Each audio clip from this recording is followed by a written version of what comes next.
What's up, Epic 7? Before the stream starts today, I want to give a special shout out to my sponsor, Huawei AppGallery. Huawei AppGallery is an app store platform which includes games, social media, and pretty much any app you could want across 18 different categories. But what's most important to us is they offer insane savings off your in-app purchases through events, coupons, and discounts. Huawei AppGallery has saved me tons of money across the games that I play, and I know they can do the same for you. Check out the link in the description of this VOD for information on how to start saving with Huawei AppGallery today.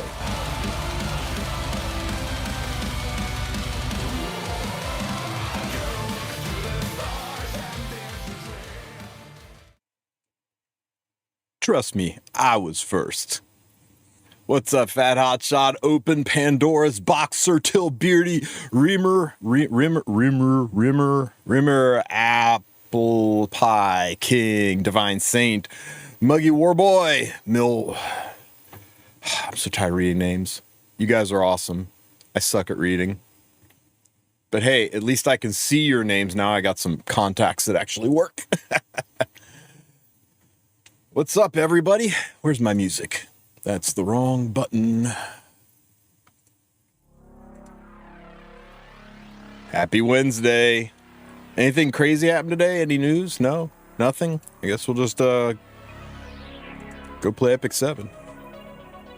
Welcome back to the land of the seeing. They ordered me brand new contacts because I was like, shit was a little blurry up front.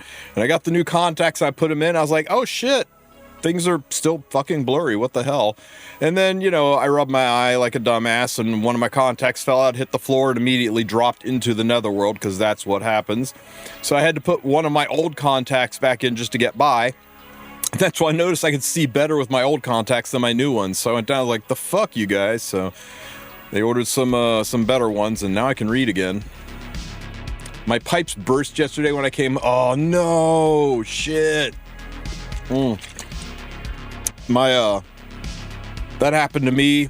The idiots who did the shower ran, like, here's the faucet in the shower, right? They ran the pipes up the wall, over the ceiling, and down the other side, and the ceiling was open and uninsulated right against an exterior wall. So it got cold, and the pipes in the ceiling burst, and I came in, and the entire drywall ceiling was bowed down like this. And within a couple hours, it burst, the whole ceiling dropped, everything. Oh, it was a total loss. But the good news is my buddy was a contractor, and I said, this is how much insurance money I got, what can you do? And he went nuts and put in a banger of a shower. So I don't know, I guess what's the old adage, the Chinese character for adversity and opportunity are the same character. Even though they're not, I still like the saying.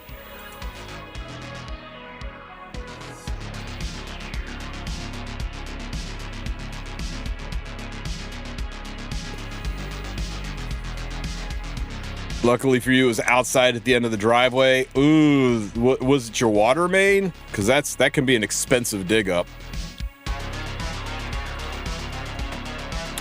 Yeah, I hate glasses though, Tilt. They don't stay on my face. I bend over to pick something up, they fall, and then I go to reach and pick them up, and I stumble because I'm clumsy, and then I step on them every single time. What about a review on the current packs before they go away? Didn't we do that when they first came out? And we can go take a peek at them if you really want to talk about packs. I'm down. Yes, I mort my glasses.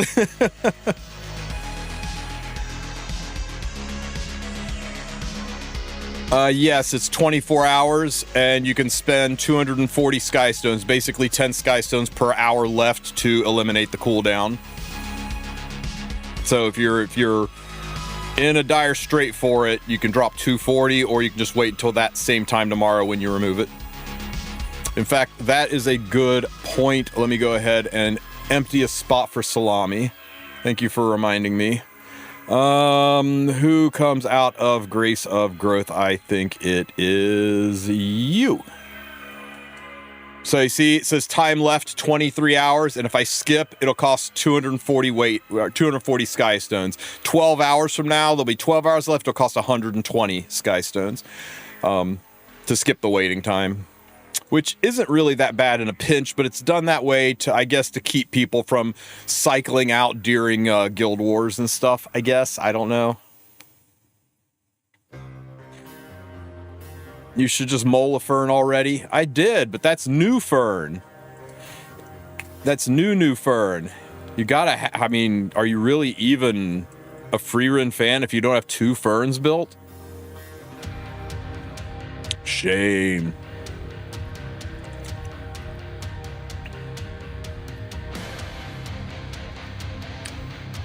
But you know what? You're right.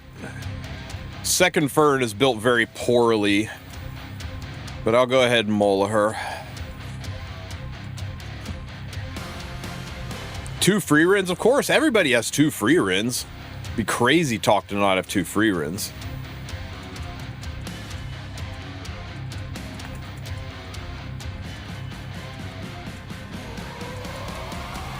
Now the big question is, did you keep 2 Starks and then just use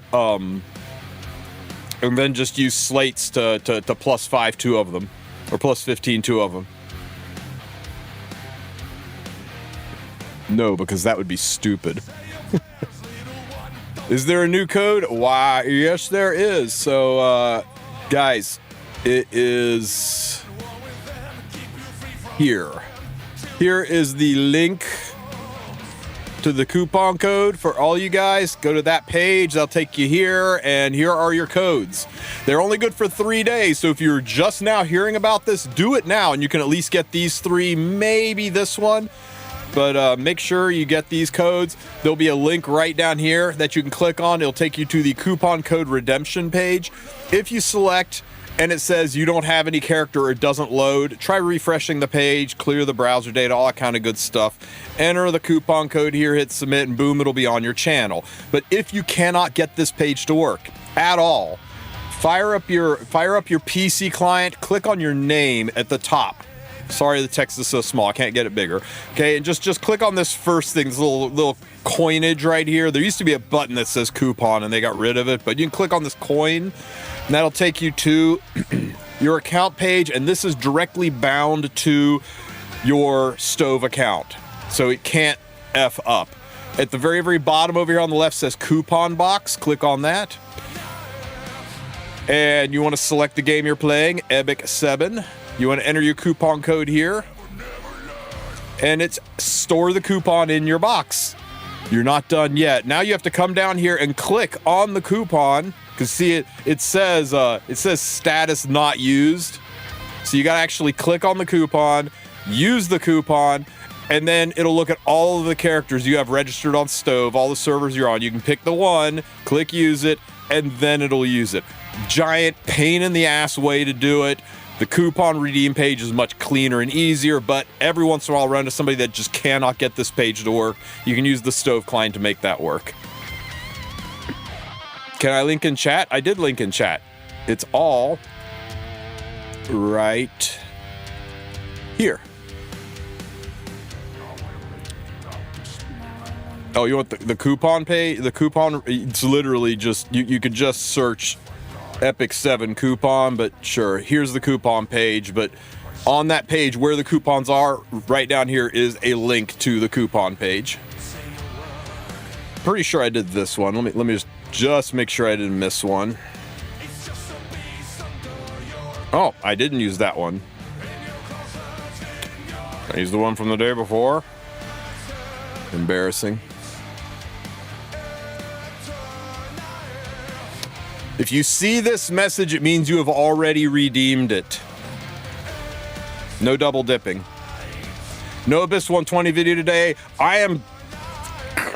That floor's pissing me off. I get strays to about 10% health and then it falls apart. I'm still working on it. Trying to do that floor on full auto. I think the key might be to get everybody on 100 and 200 effect resistance. So I'm going to have to really F around to make that work. But man, yeah, skill issue, big time. But I'll get it. It'll happen.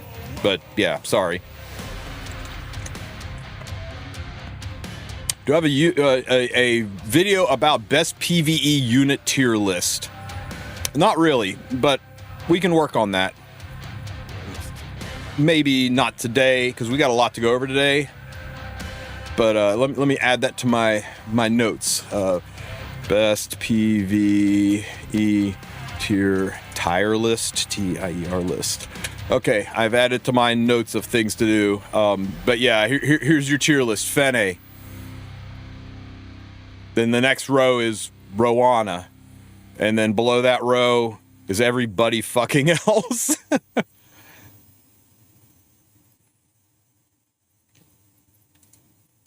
Hang on, let me finish my fern off, and then we'll go and try it out here.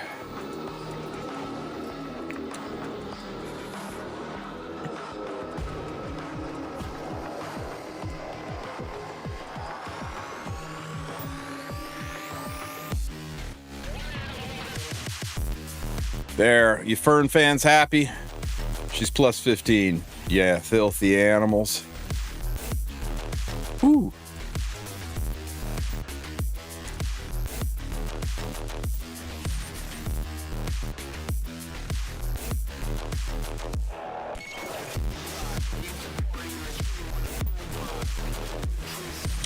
Magahara Tome.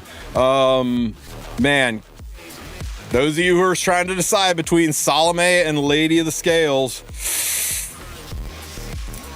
I hate to be in your shoes. That is a tough call. Make sure you get your Biblis. And remember, pity does not carry over. If you are 10 away from pity, you can't be like, it's okay. I'll just take my pity over and get my Estelle. It does not work like that. Epic 7 is not Star Rail. Epic 7 does not carry the pity from one banner to another. The only banner where pity carries over is your mystic summons. Your banner summons will go away. If you're 10 away from pity, when Estelle's banner comes out, you will be at 120 from pity. So please, all you guys that are new, don't learn that hard lesson that pity does not carry over on regular banners. All of these banners, pity goes away. Only mystic carries between banners.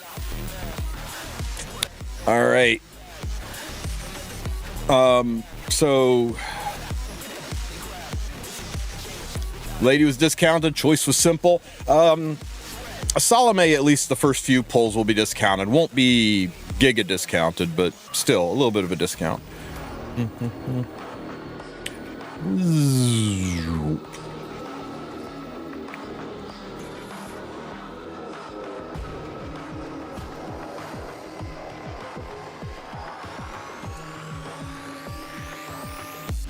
If I force the effect resistance,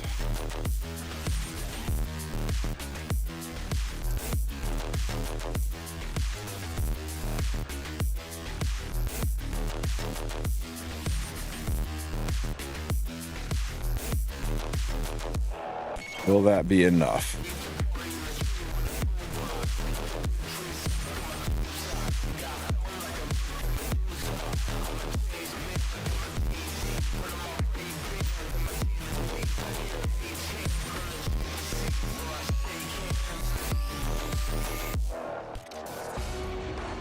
So the one thing I haven't tried is forcing the ER.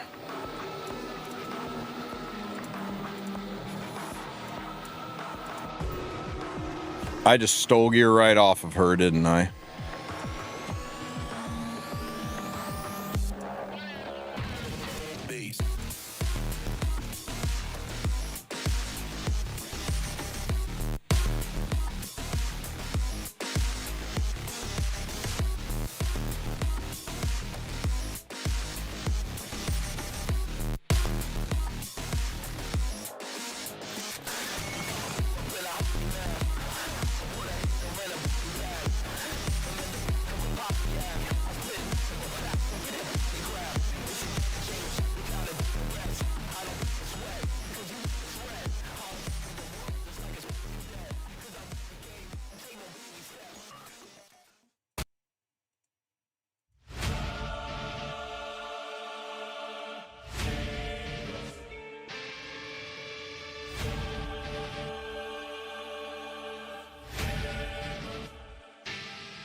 Well, Mr. Wulf, do you think that E7 could rerun the ReZero collab now that 7 Deadly Sins Grand Cross is about to rerun it tomorrow?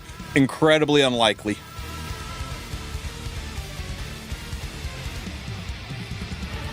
Fuck. Okay. Such a fucking gear check. Oh, yeah. That makes sense.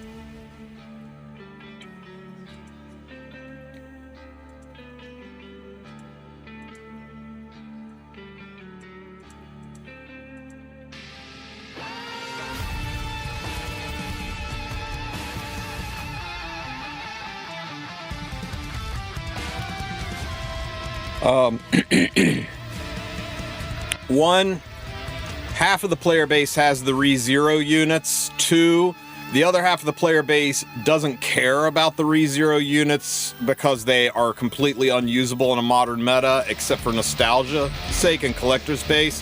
Three, you're selling these rerun units to only half of the player base because the other half already has them and isn't going to spend money on them. Four, ReZero's collaboration was shaky at best the first time that they ran it, and after that, when it was clearly time for a rerun, they went with I believe it was Star Rail. They clearly went with a game that was doing better than we were at the time. Five, they have to want to collab with us. They have to be like, hey, this is definitely a horse that we want to tie our cart to. So yeah, there's just all of the things I just said versus run Bleach, run Jujutsu Kaisen, run Nier, run Chainsaw Man, run any other collab that everybody is excited for. Nobody has the units for. There's no expectations the way it used to be. It brings in a new community that's not already here. It invigorates the community that is already here. Everything about new is better than rerun, and that's pretty much why they have walked away from reruns. They just don't do it. Was it HSR? There was another game that was doing really, really well at the time that ReZero collabed with, and we were like, oh, well, I guess they just don't want to collab with us. I can't remember what it was. But anyway,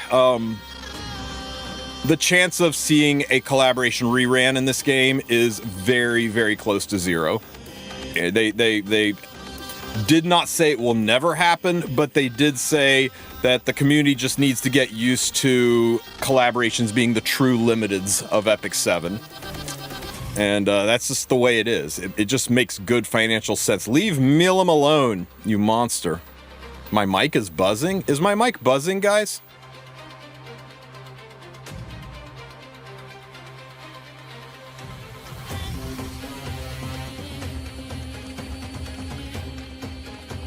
I'm going to talk really loud for a minute and try to peek the mic out. Is it down? Do I sound any different? Like when I talk weird like that, other than sounding like weird because I talk weird like that? Was I peaking or buzzing? Because I can mess with my XLR if it's off. I'm going to be honest, I really want... Okay, so here's how you could get a rerun, right? Epic 7 has only ever rerun a collab twice. Now, I know you think, no, they reran them all the time. No, they've only ever truly rerun a collab. And by rerun, I mean just take what we had and do it again. So the, if I stop and talk, there is a buzzing sound. There's a buzzing sound? You guys are weirding me out, man. You're weirding me out.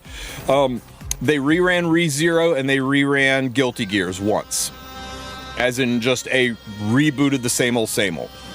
They have done new collabs with an IP. For example, they had a slime collab and we got Rimuru and we got Milam. And then they did a new slime collab where we got Benimaru and Xion. And because they were doing a new collab, they reactivated the Milam and Slime banner again, so you had a chance to get them. That wasn't a rerun, that was a new collab with the same IP. That has happened. Shuna, thank you. That has happened, and it's possible. I hate slime, so forgive me if I screw up the name. That is possible, right? It's possible we could see a new ReZero collab, maybe centered around episode 2. Maybe we get some of the new characters. Wouldn't that be a banger?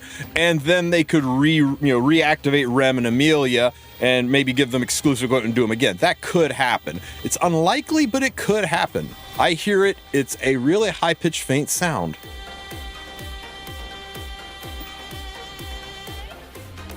I turned the XLR down a little bit. Let me know if that took care of things.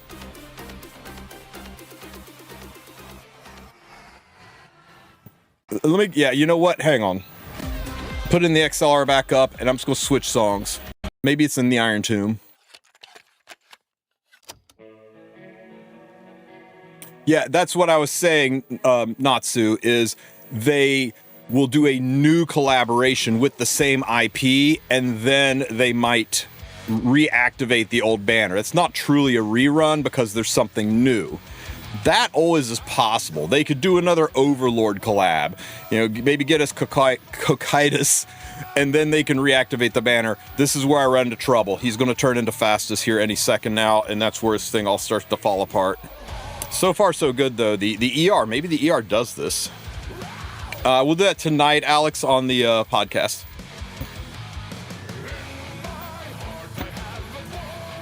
Big surprise, though. Everybody wanted Hello Kitty. I'm kidding.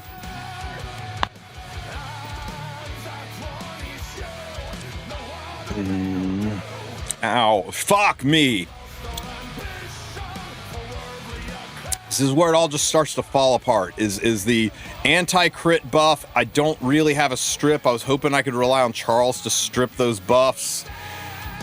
I've just got to tweak the stacks. I'm close. We're very, very close. See, but we always get down right about to 10-15% health dropping. Estelle should be coming on April 30th, I think. End of the month, a week from tomorrow. Tomorrow is Salome Dame. I still hear it's a high-pitched sound. That's so weird. Okay, hang on. Okay, I dropped the XLR way to fuck down. Tell me if you guys still hear it. Yeah, see, 20% left. Sometimes I get down as low as 10, but usually it's around the 15 to 20% mark. So still cooking on it, guys. It's going to take a minute. Hang on here. I'm going to mute my microphone. Tell me if it goes away.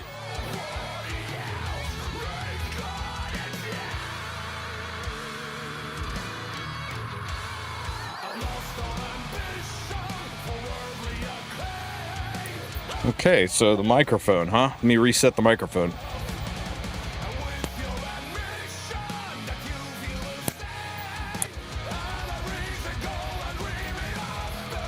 Okay. Is it back or gone? Those who are actually hearing it.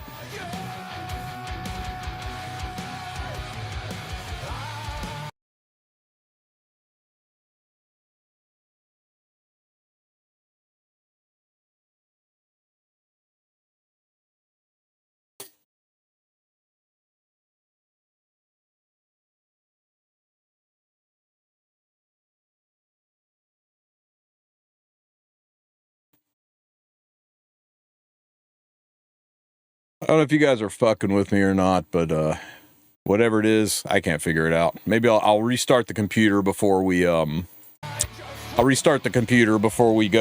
live with the podcast, though. Okay. Let me fix the units I just fuckered up. Hey, how many of you guys are like, oh no, another frickin' night? It's just night 7. They constantly are releasing nights. Anybody thinking that?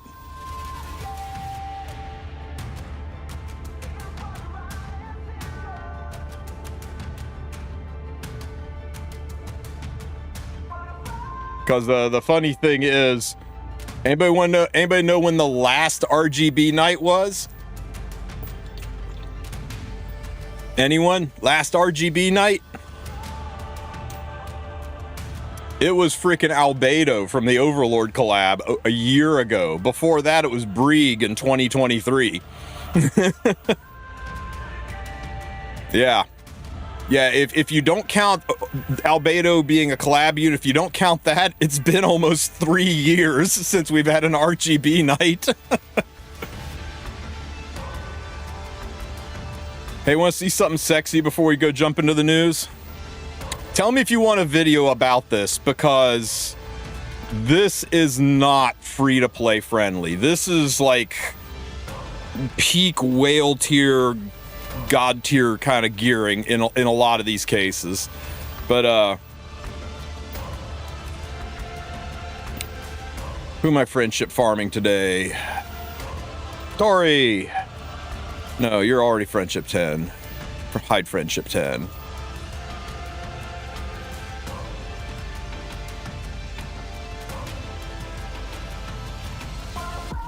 Boobless.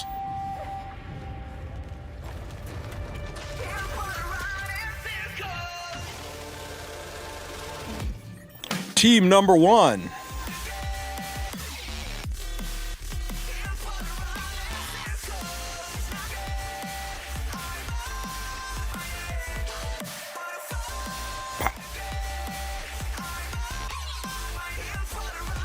Get him, Fern.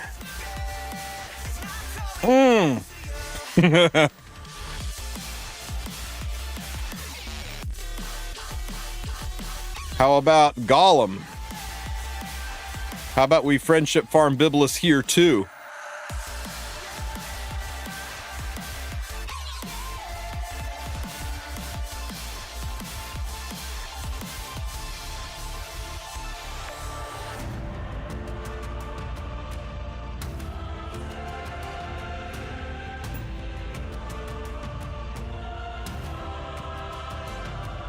Get him!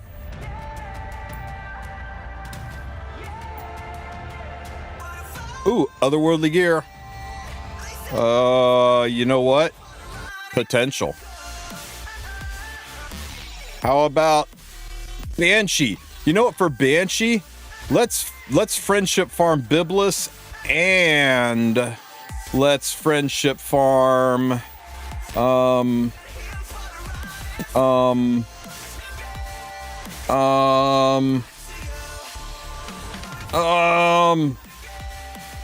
Ruiza. Okay, Ruiza, get naked.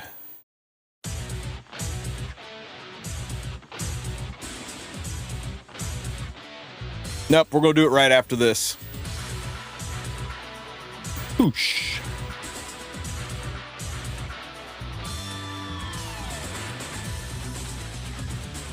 Oh, so good.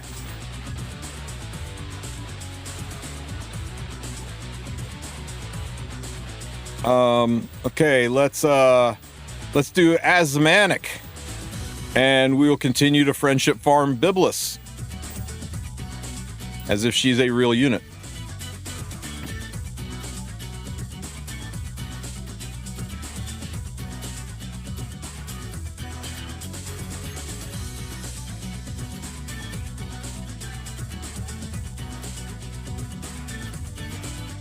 And you can use Green Vivian in place of Loser Charles too. I just like using Loser Charles because his animation's faster.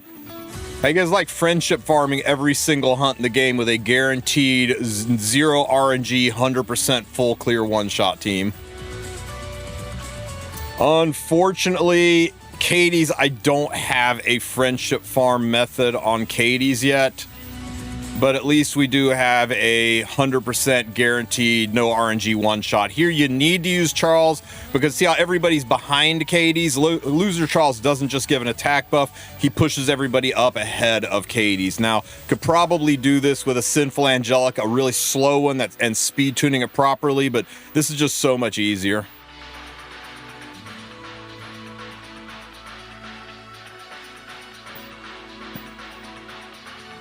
100% guaranteed one shot for every single team, and with the exception of Katie's, you can friendship farm every single team. So that's what I was working on instead of finishing your Abyss 120 build. Or your Abyss 120 team. Hope you enjoyed it.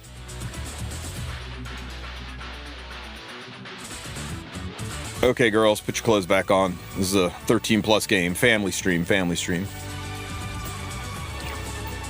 Yeah, some of them are easier than others, and you can cheat, right? You can use those friendship places for a backup damage unit, or an attack imprint unit, or somebody wearing Warhorn. I mean, there's ways you can kind of cheat it up to say, fuck it, I don't need to friendship farm, I just want one-shots. So you can put that 4th unit in there and make it work. Can you show us your exclusive characters? What exclusive characters? Oh man, I remember, like, for like 5 minutes when we thought Victorica was gonna be really good. Sad times. The Shuri, that Shuri is a special custom build for this team because he needs to be slow enough to go around Strays' speed and have Daydream Joker. So you're gonna wind up building a brand new Shuri. The nice thing is this Shuri you only need to Mola his S3. You don't need to Mola anything else. A normal RTA Shuri build is going to look more like this.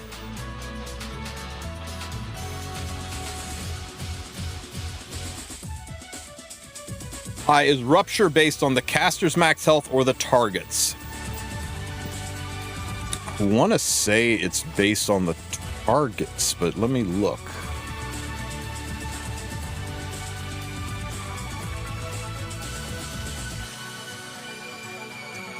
When attacked, inflicts proportional to max health. I'm pretty sure, yeah, I'm pretty sure it otherwise they wouldn't care about it applying to ads. I think it's based on the target's maxed health. So no matter who hits the target with Rupture, the Rupture damage, pop damage is going to be the same based on it. Guys, if you really are keen on this team, I'll make a video showing it, but you know, a lot of it is I had to use the circuit board to make it happen. I didn't quite have the gear to do it without the circuit board. So these are circuit board stats. You remember the thing people said, oh, it's PvE, so it's useless? Ain't useless to me.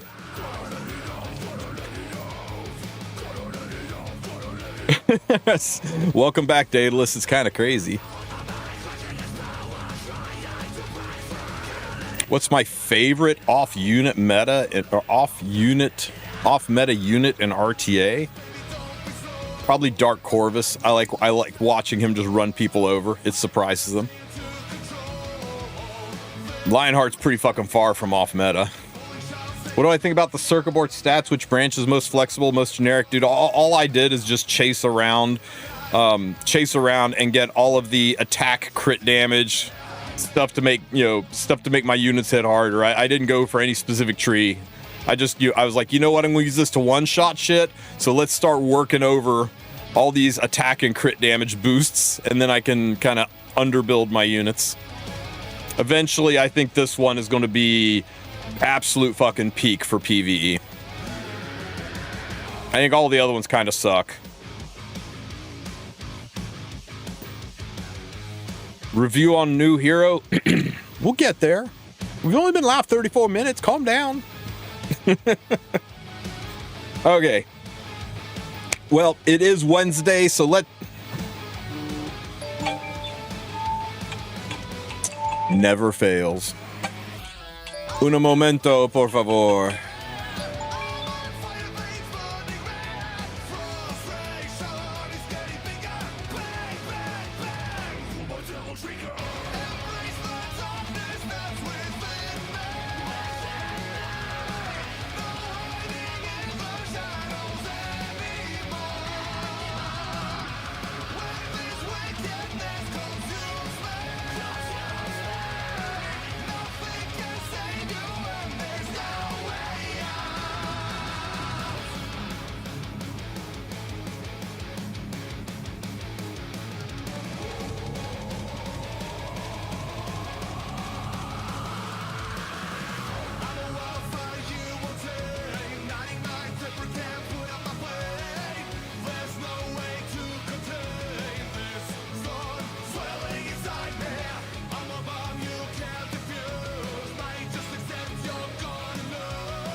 Yeah, Scar is the fucking goat. Go check him out. SKAR Productions. Check out his stuff on YouTube. Join his Discord, show him some support. He's freaking amazing. Tristen, are you excited for the virgin hero who fought in the dungeon for 20 years, returned to the surface, only to find the population of the world has dropped drastically, with a male-to-female ratio of 1 to 1,000. I thank you all so much for listening to this. Sounds like one hell of an anime pitch, and god damn, that guy's gonna be sore. All right, guys, it is Wednesday and the news has dropped, so let's go check out what is coming to Epic 7 this week. First things first, please make sure you enter your coupons. If you've been missing out on this, you can at least get like the past 3 or maybe 4. These coupons only last for 3 days. So make sure you enter it. Where to enter it's linked on this page right here. So check out the link in the description of this video to get your coupons entered. But let's go check out what's new in Epic 7 this week. Okay, 423 update content. Let's go.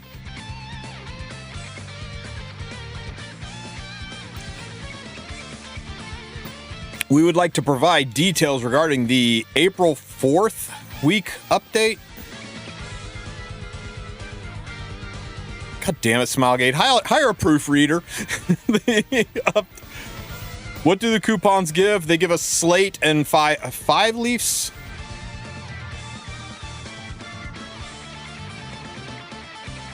Yeah, slate and 5, or not slate, shit. A core and 5 leaves. Sorry, a core. Gave you guys a heart attack there, didn't I? A spectral core and 5 leaves. They gave me a slate. The rest of you guys, you got a core. What can I say? Try harder. The update provided in this notice is subject to change depending on circumstances, and the actual update content can be checked in-game after maintenance.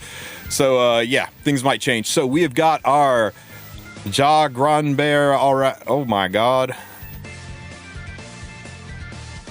Okay, what anime is this alluding to? How are they teasing us this week?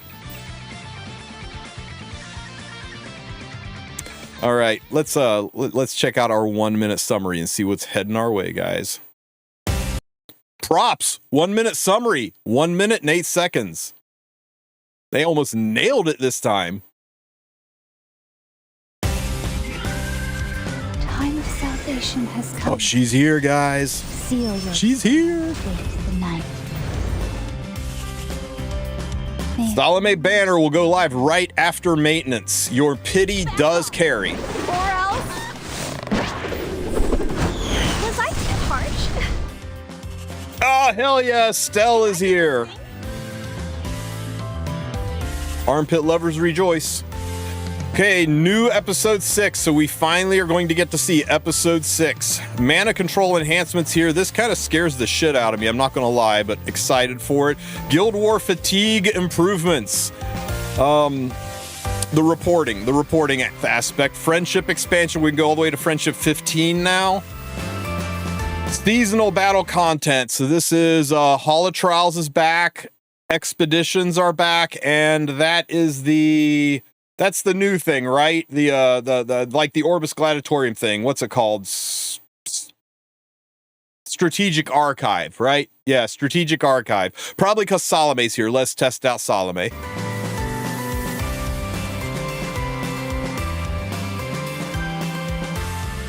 More banners.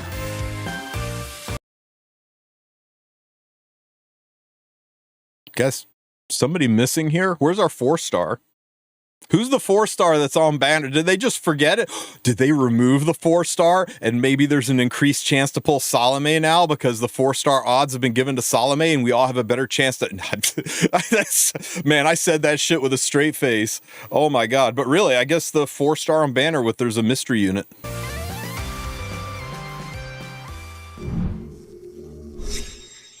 Let's go.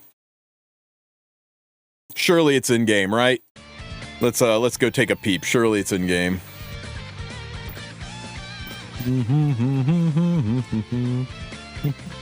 Next week is boop.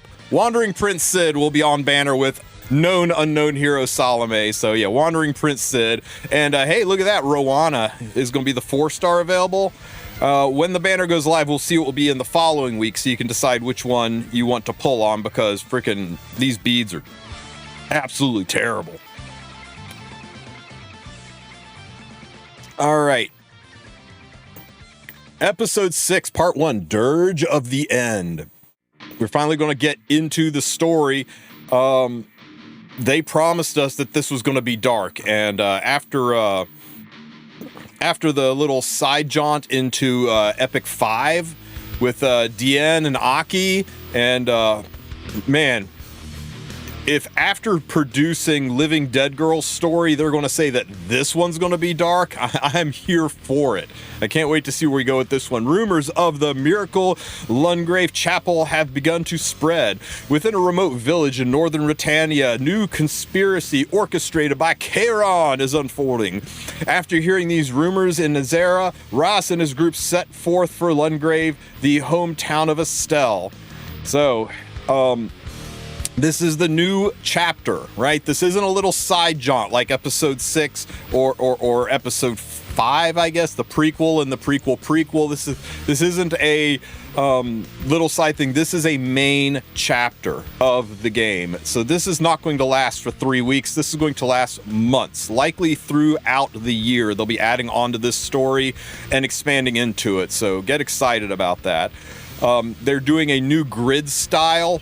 So very reminiscent of the way you move around in Ancient Inheritance, except there's not going to be provisions. You'll just be able to move around. For those of you here for it, this will be very much like the Senya side story, where you're going to wander around, explore, interact. So just a different form of immersion and engagement with the game.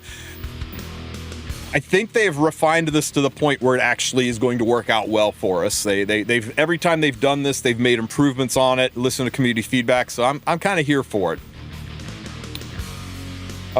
Looks like we're going to be able to do part 1, chapters 2, 5, and 3, 4 are featured as tile stages. Okay, so it's not all of it. It's just chapter 2, 5, and chapter 3, 4.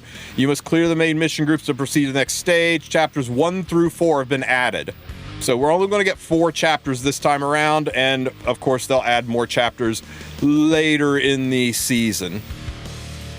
Illustrations will reveal during episode 6 part 1.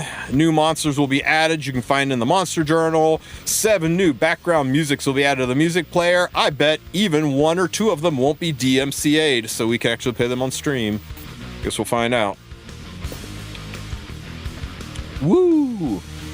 Episode select stream will be improved. The microphone button will be added to the episode select screen, allowing you to preview the heroes' voices for each episode. They talked about this, right? So you can listen to the different voice packs and see if you know which one you like the best. Sue will love that.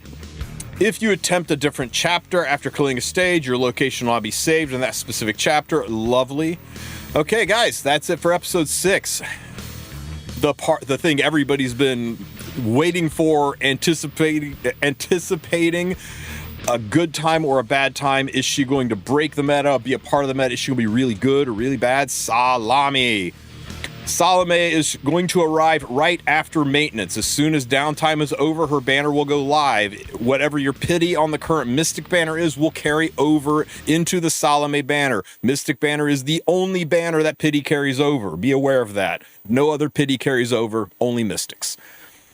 The survivor of the Miracle Village, Lungrave, and the first executor of the secret organization Black Grail, Salome has arrived. Meet the new 5-star hero Salome in Covenant, Moonlight, and Mystic Summons. They're reminding you that once her banner goes live, she is available everywhere. Right? That means if you're sitting on a Moonlight summon, go ahead and use it. Maybe you get lucky. I mean, it's a 0.039% chance to happen, but What I'm saying is there's a chance. You want to be the guy in your guild that's like, I still have 10,000 mystics because I got her from Galaxy, and then everybody hates you. You want to be that guy, so take a swing at it. You can get her there. If you've got any of these dark summons, you can get her there. And it is possible to get her from Covenant summons, but you cannot wishlist ML5 units. The odds of getting an ML5 here are even more abysmal. It's a 0.15% chance. So, what would that even be? A 0.0023% chance to get the one. But again, there is a chance. But if you want to get her for sure, Mystic summons are here. I already did a complete review of Salome. I'll link it in the description of this video if you guys want to go over my thoughts on her and how good she'll be. I am pretty excited about her. She's got the potential to be probably the best PvE usage ML5 hero ever because of her copy skill, and because she has a defense break built into her S3. But we'll have to see. A lot's going to depend on how the AI behaves. Will the AI use her S2 first? Will the AI use her S3 first? Things like that. How's it going to interact? What's the targeting going to be like? Will she always target a specific CR? Will she target a specific stat line? How is the game going to behave when we just put it on auto and let Salome run wild? Once we test all that, we're going to find out if suddenly Salome Stray's Watcher is going to take out everything, or Salome Lilibet is going to take out everything. Because really, double Lilibet could just about kill any hunt. So, some testing required. We still don't know how she's going to handle copying units with focus on fighting spirit. We know she can't copy herself. We know she can't copy herself on the other team. We know she copies the stats. We know she copies the exclusive equipments. We know she copies the artifacts. We assume she copies the gear sets. It would be just devastating if she didn't also copy the gear sets, the gear set effects. We know she doesn't copy imprints. I think that's about it. I think that's about all we know. We know she doesn't copy buffs. We know she keeps buffs that she gives herself while she's in the alternate form. And we know she keeps buffs that she had after she copies a unit, which is how she wound up keeping a buff while she was in the form of Bystander Hua Young. It's not that Hua could get buffed. It's that she had a buff and then turned into Hua and the buff was still there. So yeah, there's a lot of neat interactions and a little bit of testing required. If you are on the fence about Salome, if she is not waifu as hell for you, wait and see. Let us test her. Let us see how she performs. We've all been wrong before. Everybody thinks this unit's going to be, I wouldn't say everybody, some people think this unit's going to be mid, other people think she's going to be broken as hell. Save your mystics. Wait and see. The next mystic banner, though, is June the 4th. That's when the next ML5 will come out, June the 4th. So if you skip this one, you got a ways to go until the next one. But if you really want to wait and see how she tests out, give it a few days. Her banner will be 3 weeks long. You will get 3 entire weeks of... Where did my freaking page go? You will get 3 entire weeks of watching people pull Salome before she vanishes forever until her rerun. So if you want to see is she good or not, don't listen to people assuming whether she's good or not. Watch people using her to figure out if she's good or not. I think she's going to be really good. All right. Enough on that. Identical heroes, unknown slates, and Spine of Calamity can be used for memory imprints. Spine of Calamity. Those of you who are like, is she going to have a system like Zeo, like Strays, like Bossarunka, like Bellion? Yes. Yes, she is. They say it right here. You can use Spines of Calamity for a memory imprint. She is a boss type hero. And what that means is you're going to be able to, once you pull the unit, you'll be able to go into the shop, go into your transmit stone shop, and there will be a currency in there that you can buy to imprint her. So I hope you saved up your gold transmit stones, because these cost gold transmit stones to buy. Not real money, gold transmit stones. So you'll be able to get your imprints for Salome. So she is basically a free triple S hero. You only can buy these once. If you pull 2 Salome, you can use these to imprint 1, and then the second one, you are on your own with slates and dupes.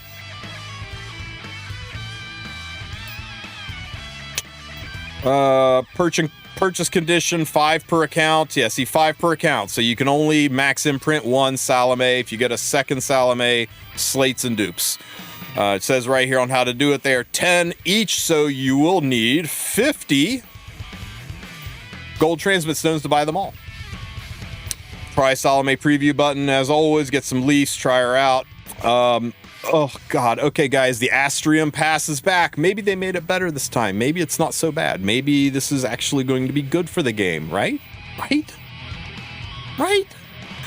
The Astrium pass begins.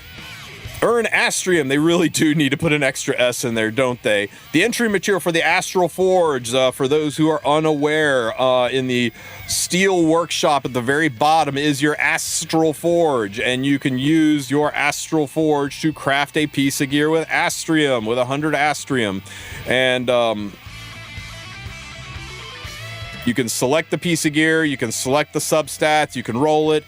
It's not a bad way to get a specific piece of gear, but once it's done, is just an 85 gear with the stats that you wanted, how you selected them with the main stat you wanted, and then you just have to hope that it doesn't roll like shit and reset it if it does. It's not a bad system for getting gear, but it's not the perfect piece kind of thing. And they have added new things to it, right? They've added this new currency right here, Cosmonium, that lets you add this to your final crafted piece to turn it into otherworldly gear. And then they're adding new currency down the road that will let you lock 3 stats so that the unwanted stat never rolls, which will let you focus even on, more important stats. So all that's coming. But the thing about the Astrium pass is you don't get Astrium from it. Not for free. Astrium is only available from the Astrium Pass as a premium reward. They used to give you one for free. Kind of blows. But for for paid rewards, you can get a piece, and for uber paid reward, you can get a second chunk of Astrium. How much, you ask? Well, for the low cost of 3,500 Sky Stones. That's almost $100 worth of Sky Stones? How much is 3,500 Sky Stones in Smilegate money? Sky Stones. 3,500 Sky Stones. Ah!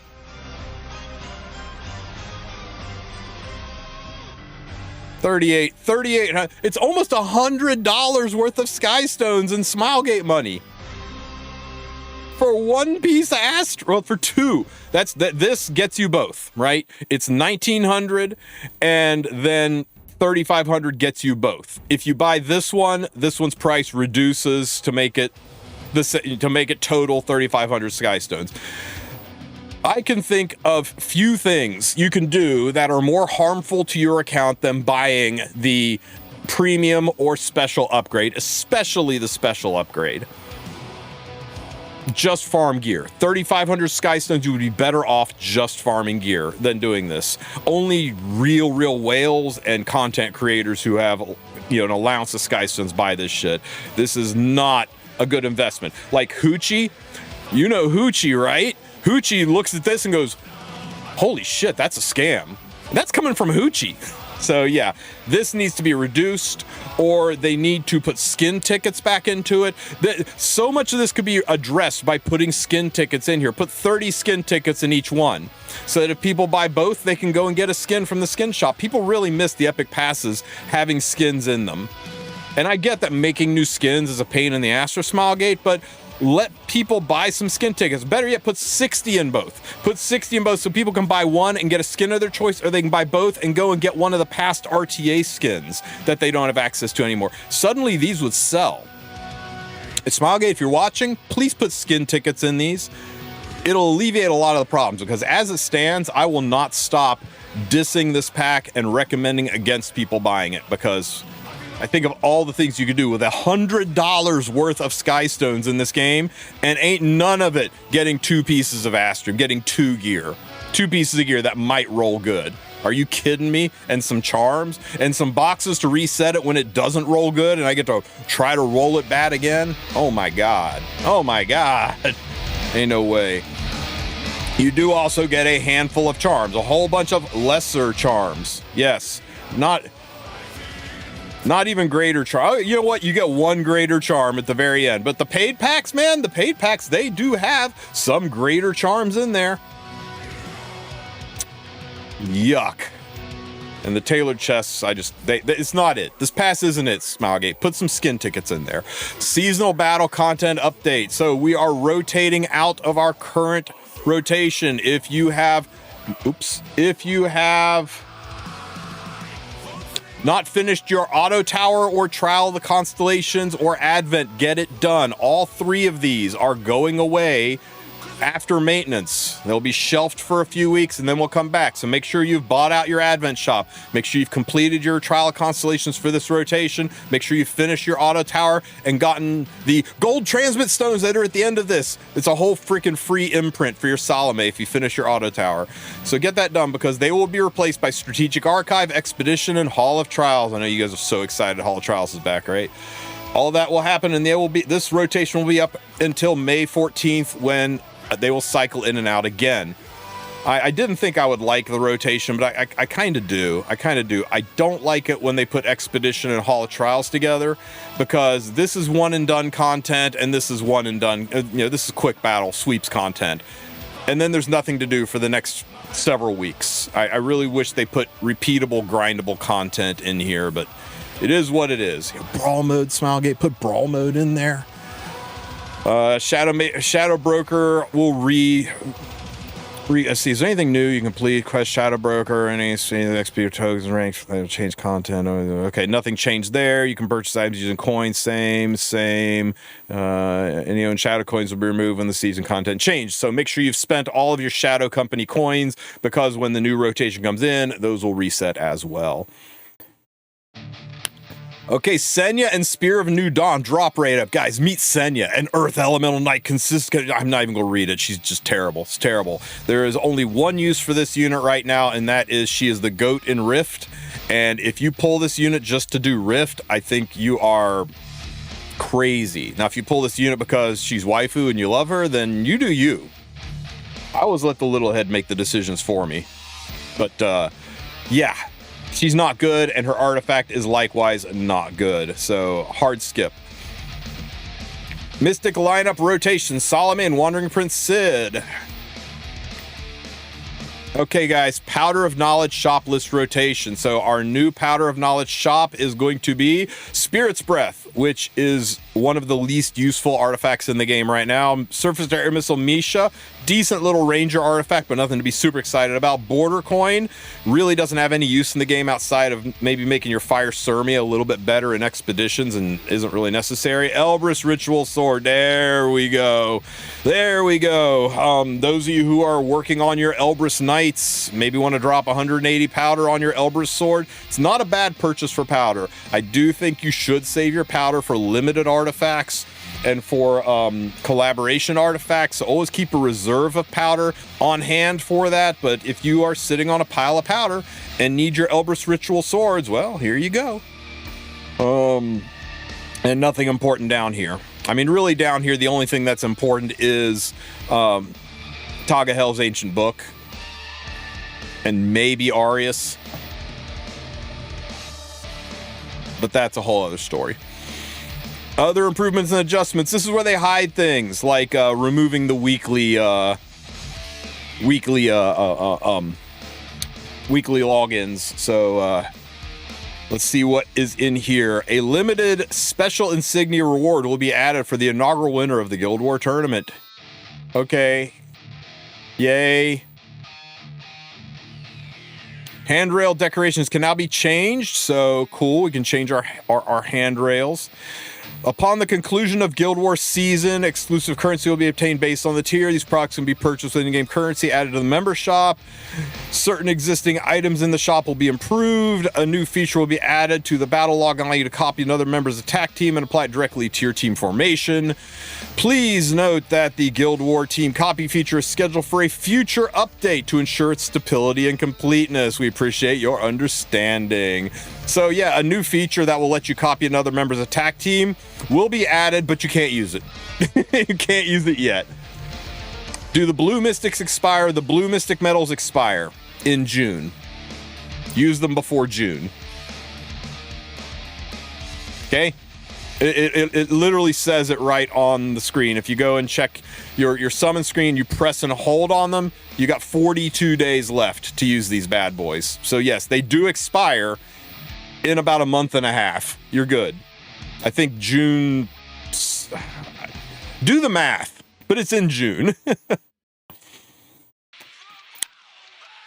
Okay, so this is the system. This is what it's going to look like. People panicked when they saw this because it showed you everything. They're like, oh my God. Doesn't show, all it shows is the HP, and on the left-hand side, it shows the CR. So they can say, hey, look, I got a 141 speed Setska and a 136 speed Issaria. So this says is somewhere in between those speeds. It's just a nice reporting system to save people some hassle. It does let you know an artifact.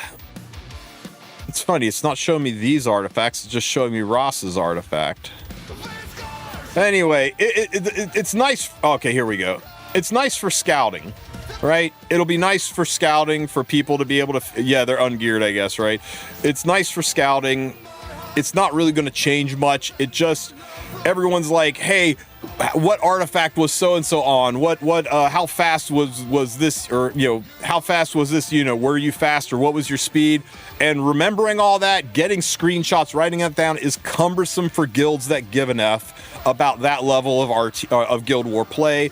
This makes things a lot easier. It's right there in game. You can take a fucking screenshot of it. You can share it probably with your guild chat, or at least copy paste it into your Discord. So it makes scouting a little bit easier without really giving away.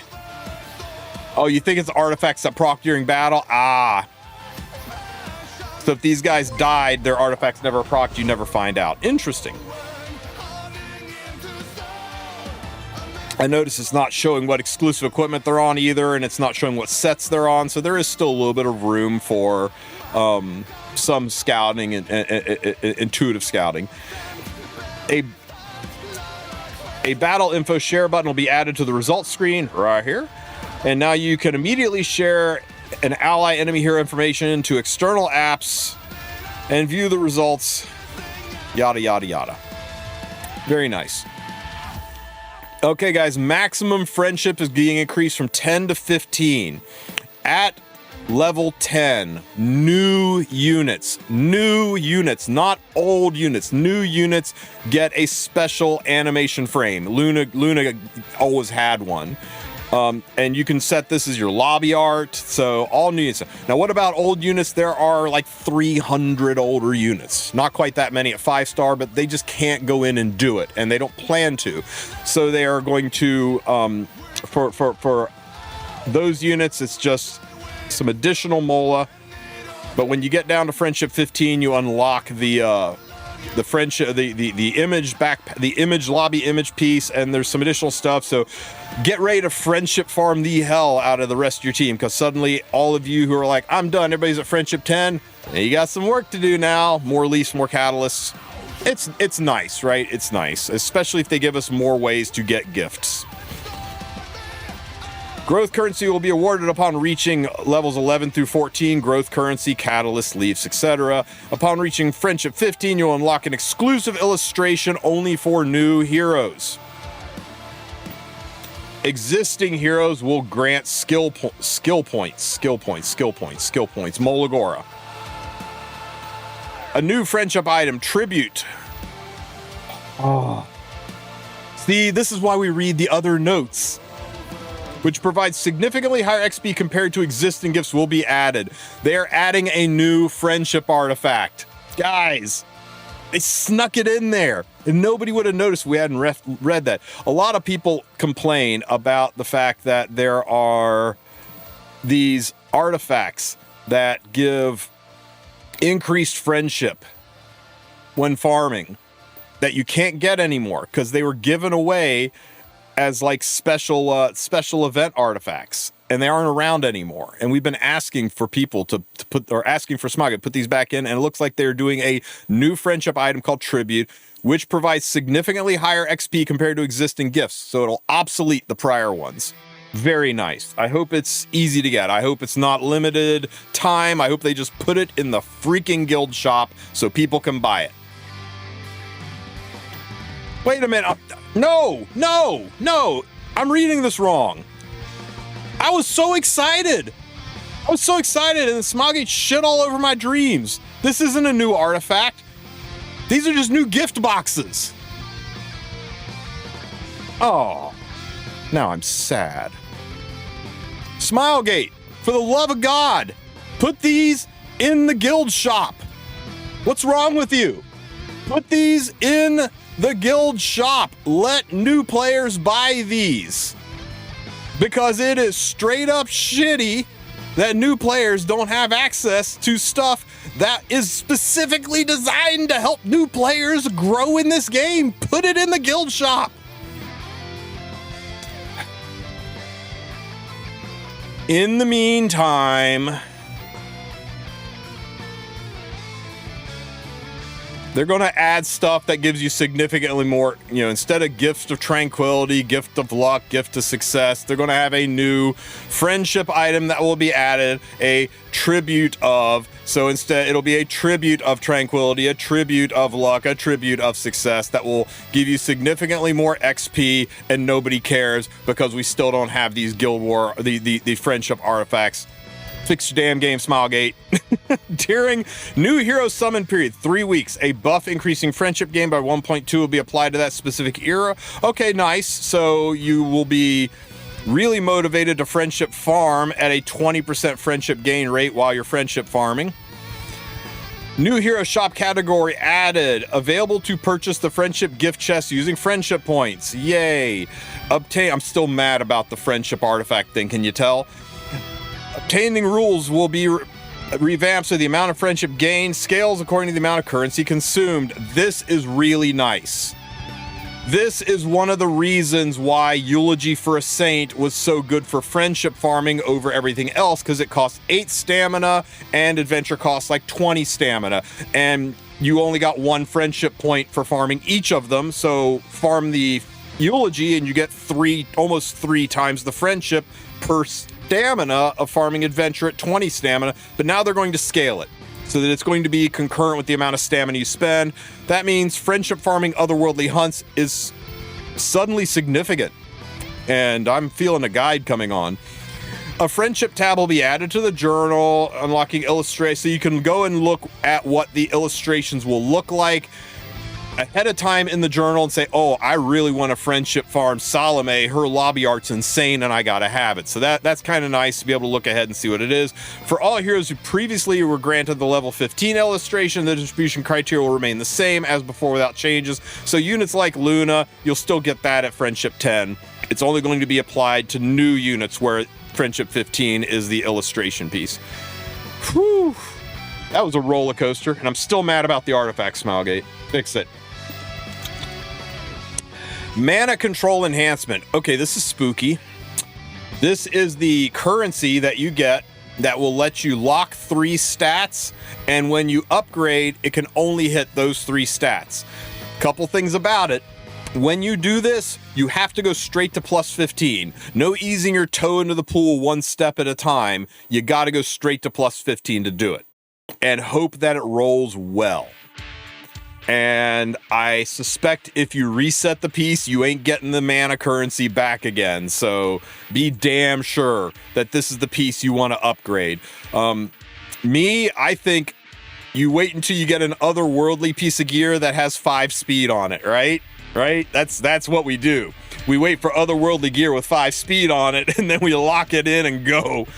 But This also could have really nice use from your Astrium as well when you're making a specific Astrium piece to lock it out. For example, what if I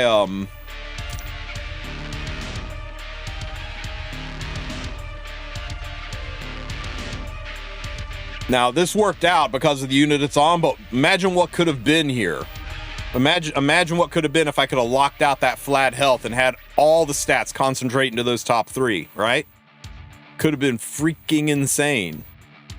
It still is freaking insane, but only because of who it's on. So yeah, this is a little scary, and I know every single one of you are going to be using this on attack gear. This is the most real image I've seen, right? Okay, mana control enhancement special. I mean, a lot depends on how common is this stuff, and do they sell it in packs. It's available for only level 85 and 88 gear, of course. If you use this on level 78 gear, you only add yourself to blame, and can only be performed on +0, and you have to enhance it straight to +15. There are 2 types of mana control catalysts, equipment and accessory, because of course there are. Because of course there are. We couldn't possibly make one that just works on all gear. So there's one for necks and rings and another one for everything else. Equipment mana control catalyst used for enhancing weapon armor, the boost, and essentially necks and rings. Yes. So yeah, you can lock out the stat you don't want and hard punch the stat you do. And if you guys use this on a minimum roll to protect a minimum roll defense and a mid-roll crit chance, I will personally drive to your house and punch an Archie Fluffy right in front of you. That Archie plushie's getting it. Okay, when enhancing mana control, select substats. I mean, you use this on things that have 5 speed. That's the only place anybody's ever going to use this, unless this stuff is very, very common instead of giga rare. When enhancing mana control substats will increase enhancement range. Yes, we get it. I am sure when you reset the piece with a reset box, you do not get the currency back. You don't get gold and charms back, so why would you get this special currency back too? So it's kind of like a pull the trigger and pray moment. World Arena support warfare rules will be updated. The support rule is being changed to at the start of the battle. Bellion stocks just shot through the roof on support rule. Man, if you see support rule show up, Bellion and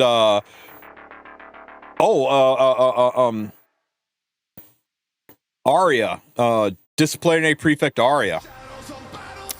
Does Bellion stop it? That's a fine question. That is a fine question. She doesn't stop you from having souls. She stops you from acquiring souls. And this is at the start of the battle. And usually at the start of the battle, things supersede the effects of passes of units. I'm very curious to see. Very curious to see. She might not stop it. This might bypass Bellion. Isn't book at the start too? Let's see. Let's look at the wording of Tag's book.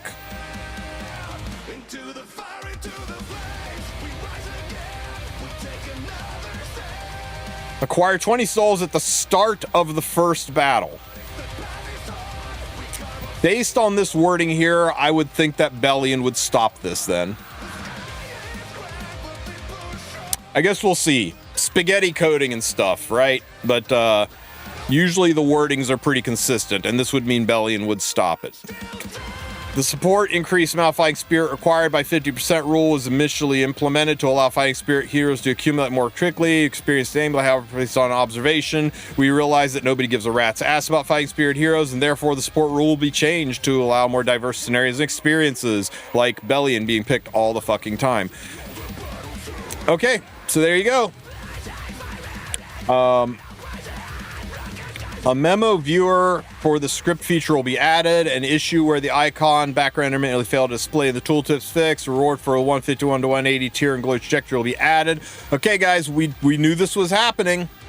We knew that they were going to be adding stuff to the milestone radius. I've had a lot of people say, this shop sucks. How this is more, you don't get enough coins to buy out the shop, especially if you go for the selector. How can we ever afford to get all of this stuff? You can't, because this is not a limited time event. You'll notice there's no shop closes at a certain time. This is forever. This is long term, like Heart of Orbis is long term. They're going to continue to add on to it. They're going to continue to add levels to it. We're only at 150. Now they're adding 151 to 80. They're going to continue to add on so you can continue to grind, continue to get more chests, continue to get more currency, to continue to get more things from this. It's ongoing and forever. So yeah, you're going to have to make choices, and they're going to continue to add things to the shop as well, so that there's always something to strive for. Even people who are done growing will always have reasons to grind to get more stuff from the shop. The equipment, mana control, catalyst, accessory mana control will be added to the Glorious Trajectory Exchange. So that's where we're getting it, guys. That's where you're getting these gear lockout things, is from the shop. Man, people are going to cry about that after having bought all of the bought their tickets and 20 speed rings, aren't they? The loveliness effect for Kitty Cliffs will be changed from undispel buff to a unique effect. Makes sense. It just sucks for Nodos to like punch people right out of their S3s. The description for the 5-star hero Renox Spoils. Unique effect will be updated to clarify Pilfer Dispel condition. Note that there's no change to the actual game function. World Arena Spectator mode silhouettes will be added. Will now be displayed during the pre-ban section. Okay, that makes sense. In the Hall of Trials, the description regarding the increased damage during exhaust state, which is not applied, will be removed. Total obtained rewards for the tile content will be checked with tile stages. Holy Sacrifice Proof Valor Veritas will be added to the recommended artifacts. Dude! Holy Sacrifice being added to the recommended artifacts. Yay! In case you guys didn't know that those were good artifacts. An issue where the essence of radiance can be obtained by replaying the Abyss Challenge mode will be fixed. Those of you guys who were enjoying mind-numbingly grinding Challenge Abyss 2 and 3 to get 30 extra milestones, sorry, no free-to-play way to get that after maintenance. They are closing that loophole. It was not a big deal, but for those who didn't know, Challenge Abyss, which is free to rerun, was paying 30 essence. So for free-to-play people who are completely out of stamina, it gave them a way to sit in the game and mind-numbingly grind those stages to get 30 extra essence. It was you know what, I think they should have just left it in. Time is money, and if they want to dedicate that much time to keeping the game open, go for it, but they are removing it. An issue where the max animation played even when the speed substat of 4 appeared during the crafting equipment in the Astral Forge will be fixed, and no one cared, but great. An issue where an error intermittently occurred when opening milestone arrays chest will be fixed. An abnormal tutorial will be fixed. An issue where an error occurred during the ban phase of World Arena in a certain move will be fixed. An issue where some errors were unable to use the second slot of Grace of Growth fixed. An issue where opening currency selection chest due to an inefficient currency. Oh, this is the one that I must have gotten like 30 freaking DMs on this one, right? People are like, hey, I'm going to craft my units and I'm getting this error message that says you don't have enough charms to do it. I can't even find the damn screenshot, but yeah, here we go. You get this one. Even though you had enough to do it, it wouldn't let you do it. It was an intermittent issue, and they are fixing that after maintenance, and then certain UIs will be added, and that is it, guys. That is our news. It was a lot. It was a pretty packed news segment for them, so I'm looking forward to this update. We'll be live tomorrow doing our Salome polls, and tonight we are going to have a post-maintenance podcast, and we're going to be joined by the Etheria Restart creators who have been hanging out with us, playing Epic 7 for the first time, making some tier lists, and we'll be running a tournament, so make sure you come and hang with us tonight. I'm looking forward to having Doom and maybe Baka on with us, maybe more, maybe not. The other ones are Europe, so it's a really weird time zone for them, but it'll be a good time tonight, so make sure you're here for it. Everyone else, don't forget to like and subscribe, give Raid Shadow Legends a try, and I'll catch you in the next one. Take care, everybody. Yeah, Bak is Europe, but Bak said he was going to try to. He said it's late for him, but he was going to try to be there. The other ones aren't Scotland, Europe, and we all know that if it's not Scottish, it's crap, right, Beardy? How many mystics-ish should I expect for rolling 15,000 Sky Stones? About 50 for every 300 Sky Stones, so 500 for every 3,000. So I'd say 2,500-ish Sky Stones.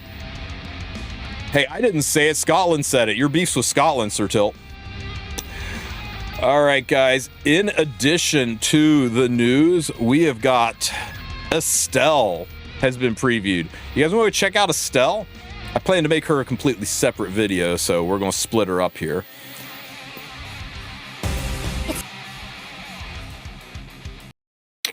All right, guys. New unit, Estelle.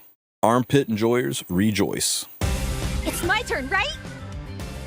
Got a good feeling today. Back off, or else... Was I too harsh? I love the smell of grass. I wonder what'll happen today.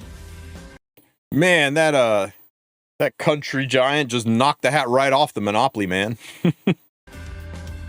Estelle is a spirited country girl from North Britannia, who came to Ezra after hearing rumors about her missing friend. She possesses... Ooh, a Sagittarius Knight. I suck at the constellations. Post in chat other Sagittarius 5-star knights for me so I can figure out who has a similar stat line.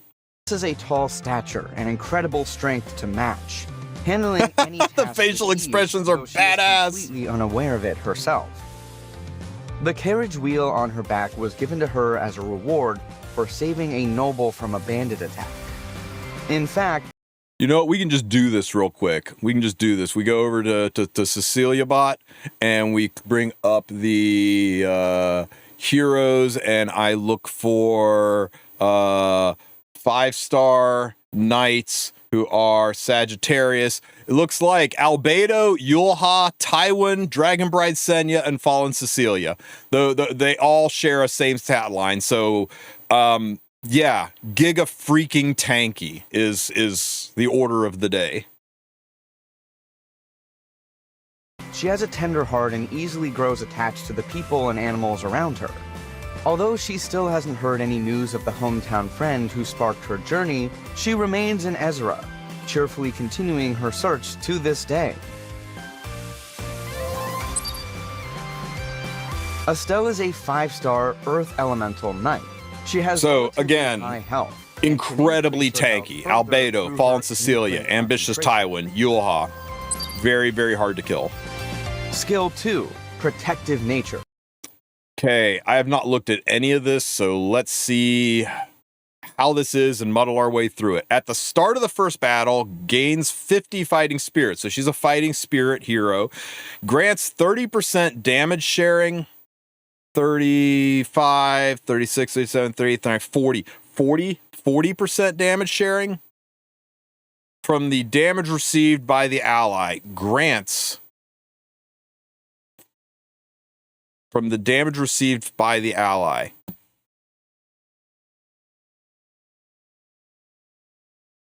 Okay. After an ally, except for the caster, is attacked, when the damage suffered is 20% or more of the max health, dispels all debuffs from the caster and counterattacks.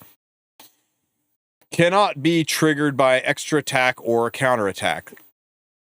Okay, so if you S1 with Zeo and then you pull your flan and do 20% of the max health, that won't trigger the skill because it can't be triggered by a dual attack or a counterattack, right? And this is permanent. Well, there's no cooldown because it's a passive. Just grants 30% damage sharing from the damage received to the ally by the ally. So, or 40%. So, if grants 30% damage sharing from the damage received by the ally. So, if somebody... Duels are not extra, right? But extra attack. You're right. Dual attacks would still do it. I read extra attack and my brain went to dual attack, but extra attacks would count. So like if Zio S1s and does 10% damage and then he S1s again with his extra attack and that does 20% total, that wouldn't trigger it because the extra attack won't trigger it. And counter attacks won't trigger it, but dual attacks would. So if you S1 with Zio, you pull Flan and you do it, that would trigger her counter and her cleanse. So she's got a built-in passive escort, right? 40% of the damage received by an ally goes into her. Would pop damage additional damage? I would think additional damage would count, but I don't know.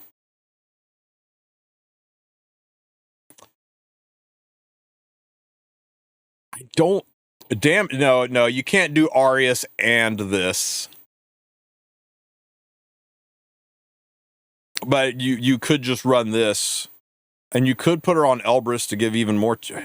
But yeah, this passive is just built-in escort and built-in Elbrus ritual sword. Better Elbrus because it's a guaranteed to go when you take giga damage. Wow. At the start of the first battle, gains 50 fighting spirit. Grants up to 40% damage sharing from the damage received by the ally. After an ally, except for the caster, is attacked, when the damage suffered is 20% or more of max health, dispels all debuffs from the caster and counterattacks. Cannot be triggered by extra attacks or counterattacks. Okay, did you see that there? Order of operations. Skill goes off, additional damage goes off.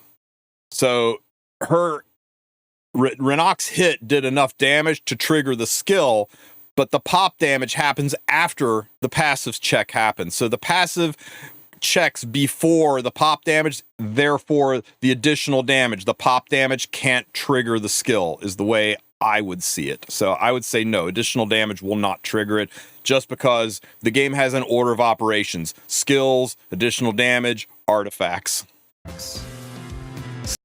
Skill 3. This is her fighting spirit skill. Attacks an enemy with a shield, inflicting up to 20% injuries. Oh, great, another injury unit. Bologna stalks through the roof, recovering the health of the caster, penetrates the target's defense by 50%. A 50% penetration skill that doesn't say it can't crit. A successful attack always results in a crit. Never mind, it doesn't just say it doesn't crit, it says it always crits. Amount recovered and damage dealt increases proportional to health. An HP scaler that you don't need crit chance on. Holy crap. That does injury and has penetration. And if you soul burn, this goes from a 4-turn, 3-turn, 2-turn, 1-turn. It's spammable. If you soul burn it at only 10 souls, it's spammable.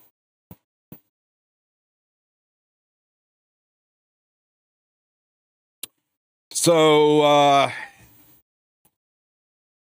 we are in kind of a nasty turn 2 meta, right? Where it's slowing down a lot, and one of the best ways to deal with that is going to be injury. Especially, it's a tool for Nodos, it's a tool for Basarunka, and it really is going to be very, very nice to run her with units like Bologna, who do extra damage based on injury. It really feels like we are just edging around needing to introduce something that can restore injury.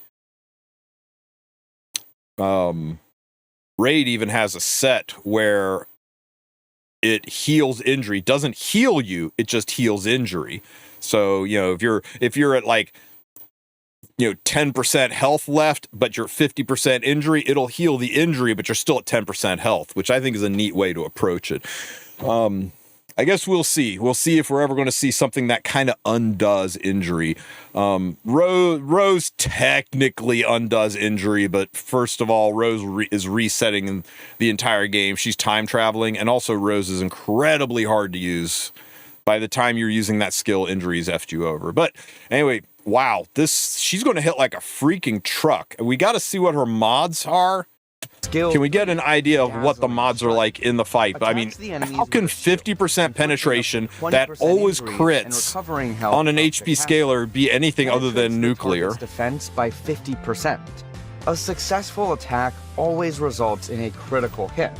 Amount recovered and damage dealt. Knock that hat off. Proportional to the caster's max health. When 10 soul is consumed. Who's that into?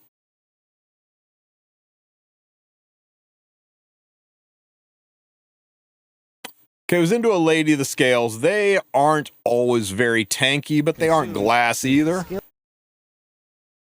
First things first, 12k Lady of the Scales. Come on. Come on. But yeah, from an HP scaling knight, it does look like, yeah, she ain't no Watcher Shuri, guys. She ain't no Watcher Shuri.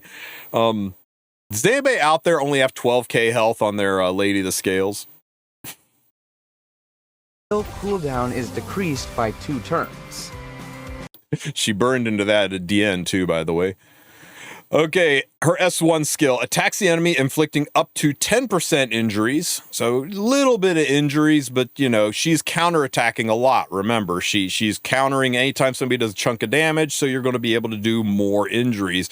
Recovering the caster's health, so she's got a built-in Elbrus, she's got a built-in Arius, she's got a built-in lifesteal set, she's got a built-in maximum crit sets. Her kit's kind of stacked. Glad that her damage mods do seem kind of low because everything else is stacked. A successful hit also, so even her S1 always crits. Amount recovered and damage dealt increases proportional to her health. Again, HP scaling. When it's not the caster's turn, damage dealt and injuries are doubled. Holy shit. Okay, so she's a counter set unit, right? You're definitely running her on a counter set. You could run her on Destro to make everything more nuclear, but how would you not run this on a counter set just to get even more chances to counter, even when units are AoE spamming? I don't know. When it's not the caster's turn, damage dealt and injuries are doubled, which is crazy. After attacking, when Fighting Spirit is full, consumes all Fighting Spirit to activate Wind of Protection. Wind of Protection acquires 10 souls, so you can continue to spam her S3. Grants a barrier, because why not? She also needs a protection set in addition to her lifesteal set, in addition to her Arius, in addition to her Elbrus.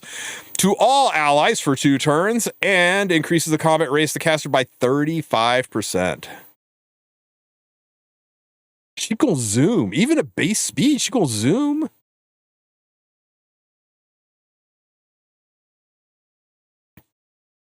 All she has to do is counter twice. No, once. Right? No, twice. Twice gives you 50, and her S3 gave you 50, and boom, she gets the push, and then she farts on you and gets souls and barriers. Her kit is kind of crazy, guys. Kind of crazy. Attacks the biggest negative she has right now is being elementally locked. But there's not a lot of people running fire units out there, so her being earth isn't really going to slow you down that much. Increase proportional to the caster's max health. When it is not the caster's turn, damage dealt and injuries are doubled. After attacking, when Fighting Spirit is full, consumes all Fighting Spirit to activate Wind of Protection. Upon activating Wind of Protection, grants a barrier proportional to the caster's max health to all allies for 2.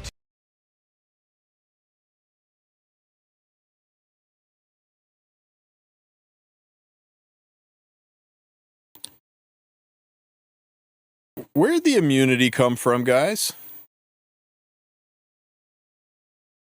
Did he like... When DN used her her S2 passive when he's sober in last round, it activated DN's passive. Where did he get all? Oh, Schneal. For 2 turns, and increases combat readiness of the caster by 35%. I forgot about Schneal. Estelle's with a little friend, a small bird encountered by chance on the journey back home. Hey, another unit that's going to be flipping the meta of the bird. Increases the max health by 10%. Just a free 3,000 HP for Estelle. Decreases damage received from damage shared. So she has a 40% built-in escort, and she only takes half of that damage? Holy shit. Wait. This will work with Lady of the Scales, right? You put this on whoever is frontlining with Lady of the Scales, and 70% of the damage goes to that front line, and they only take 35% of that damage?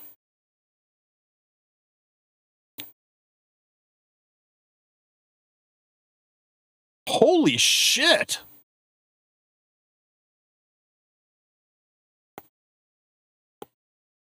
Did this just become the most important knight artifact in the game? For any knight wearing for any knight with a built-in escort effect, for any knight being run in the front with Lady of the Scales, for any knight that, or for herself who's got a built-in escort effect. No, it's really only going on Estelle or Arowell or any other knight you put in the front. You put Bossarunka in the front with this artifact on, and you're taking 50% less damage.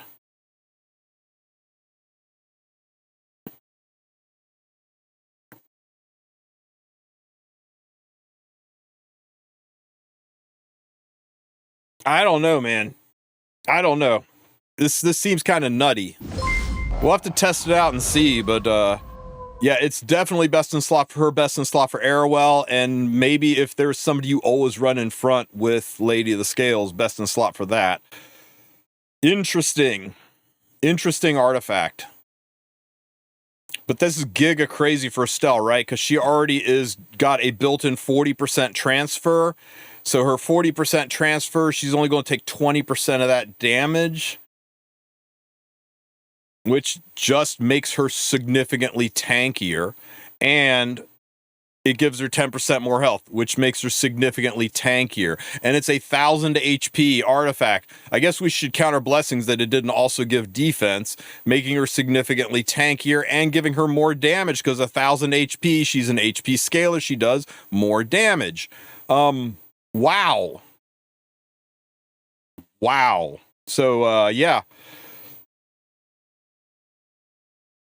Not given, that's at plus 30. So at plus 15, it's going to be what? Halfway between these. So that's what? 33? My math right? What's halfway between 25 and 50? So 25 is 75. Half of 75 is 37. So it'd be 37-ish, 37 and a half at plus 15. Even that's pretty good. Alrighty. Artifact. It's just significantly better adamant. Well, adamant shield reduces crit damage, but this is going to reduce the transfer. I don't know. This is a nutty artifact. No longer lonely. Increases max health by up to 10%. Yeah, this just made the meta slower and tankier, which is going to make Estelle even more usable because of his injuries, or of her injuries. Decreases damage received from damage sharing by up to 50%. Back off! Or else... Was I too harsh? A spirited and cheerful country girl who came to town looking for a friend. Players will be able to meet Estelle through the drop rate up banners. Okay, two things that are very important in this sentence. April 30th. So her banner is not after maintenance. Her banner is a week after maintenance. And drop rate up banner. That is the language for non-limited. They have two different kinds of banners. They have drop rate up banners and limited rate up banners. So she is not a limited unit. And you're going to have to wait a whole week for us to come up with ways to use and abuse that artifact and to decide whether or not she's good. Her damage does seem a little mid, but the injury is going to stack up. You're going to be able to run her with units that really work well with injury. You're going to be able to run her with Bologna. You're going to be able to run her with Giant Rat Gun, Urban Shadow Shoe. I think she's a really good unit for turn 2 players to deal with other turn 2 players. Cleave and aggro, probably aren't going to care as much, although you might be able to find some ways through counter set to have her anchor a cleave or be part of an aggro team. It's a very interesting unit with a very interesting artifact. I'm looking forward to seeing what you guys have to say about her. Let me know what you guys think in the comment section of this video. Don't forget to like and subscribe. I'll catch you guys in the next one. We'll let the combat play out here while I talk to chat. So chat, what do you guys think? Broken or overhyped?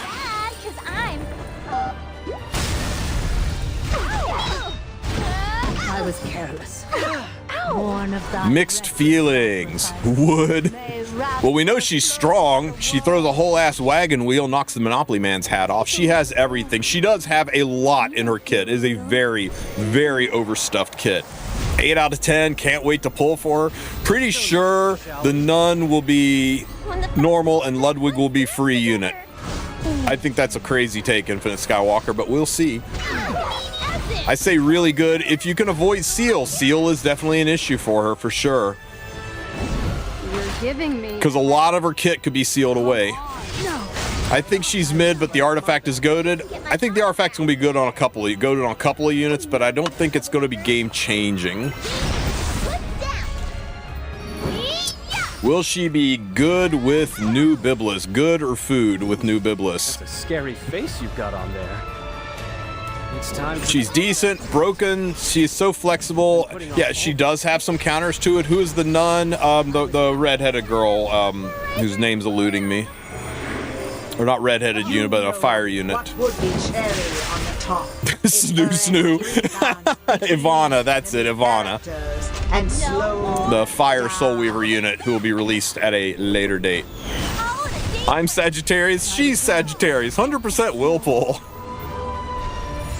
Together! Not a chance!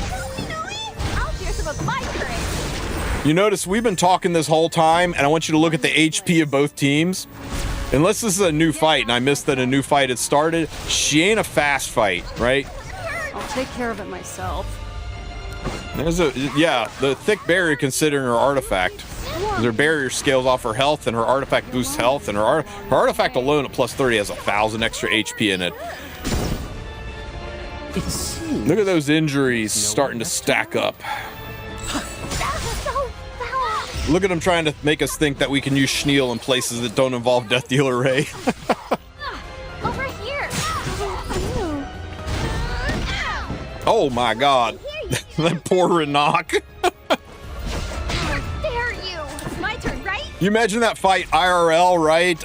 Isn't Estelle like 6'8" and Rock's like 5'2"? She just ran over and slammed her right in the head. No wonder she evaporated. Time. He could have burned there, but he just didn't because I guess he wanted the fight to take longer. Typical roping turn 2 player. May I help you?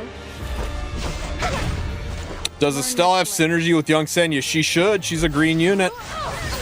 And we drag DN to SeaWorld. It's just a waste of my time. Oof. Most Sue character I think I've ever seen.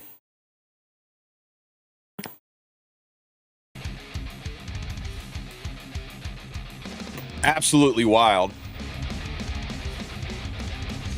No, Schneel is really good into Biblis. Schneel is really good into Biblis. It's just most people don't want to put Schneel on 3 because it's basically saying, look, I'm not banning your Biblis. And then you got Schneel on 3. Estelle might be crazy into Bry Cleave? Maybe. Fun fact about Estelle, her English VA is also in Star Rail. Guess which character? I don't know. I haven't played Star Rail in like over a year and a half, 2 years, 8 years. Feels like forever.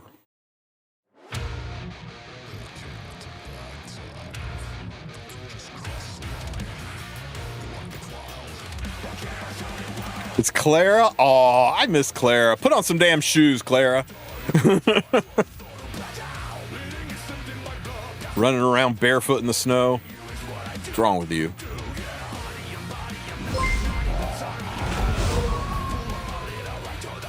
I could not stop pulling Clara's. Like every time I would do a freaking summon and it would flash, I would pop freaking Clara. I think I had like 4 or 5 of her at one point. What is the best damage artifact for Summer Hua for Guild Wars when there is no damage sharing? Probably Sigurd's Scythe then. Oh, Summer Hua, I'm sorry. Dark Hua. So if you're not running her own artifact because there's no damage sharing, I guess just any damage boosting artifact. Yeah, Symbol of Unity would work. All right, let's do this. Yeah, I think Equinox is right. I think just Symbol. Okay, somebody in here earlier said they were struggling with this bottom stage, Nightmare Constellation. If you're struggling with this one, this team is free. You can run this team and press full auto. Whoever it was that asked that before, if you are still here, speak up and let me know if you don't have any of these units, and I'll explain the mechanics. If you were talking about the other one, let me know. I use Wind Rider. It was me, and exactly. It was you, Firenix. Was it this? Do you have these units, and do you not have these units? I don't have them except Ross. Okay. You got Ross, though. You just don't have any of these units. Am I right? Do you have Horchata?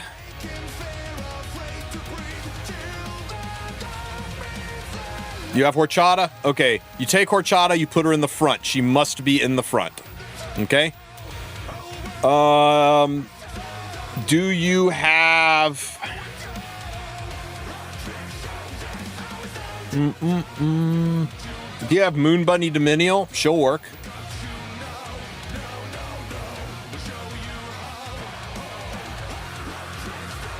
You have her? Okay, let's just put her in. Do you have do you have Death Dealer Ray?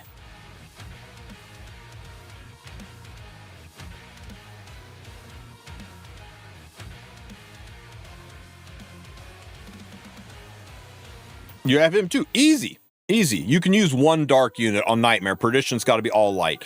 Basically, for those of you who don't have these units who are wondering, what you want to do is click on the stats, right? And you want to look at probably light heroes, and you want to look at ones that do stun or sleep, right? So you can look at your stun units and pick out units you have. Silverblade would work. Solitaria could work. Ray, not so much with Bazaar. Specimen Says would work freaking amazing.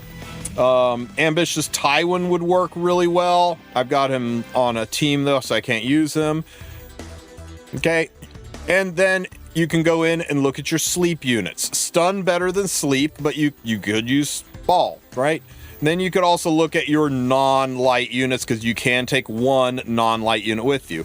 And that's where I found Death Dealer Ray was from his sleeps. But the reason for this is every time you put a debuff, a stun or a sleep debuff on the boss, the constellation drops, and every time you soul burn, the constellation drops. When the constellation zeroes out, it adds a sweet dream to the enemies.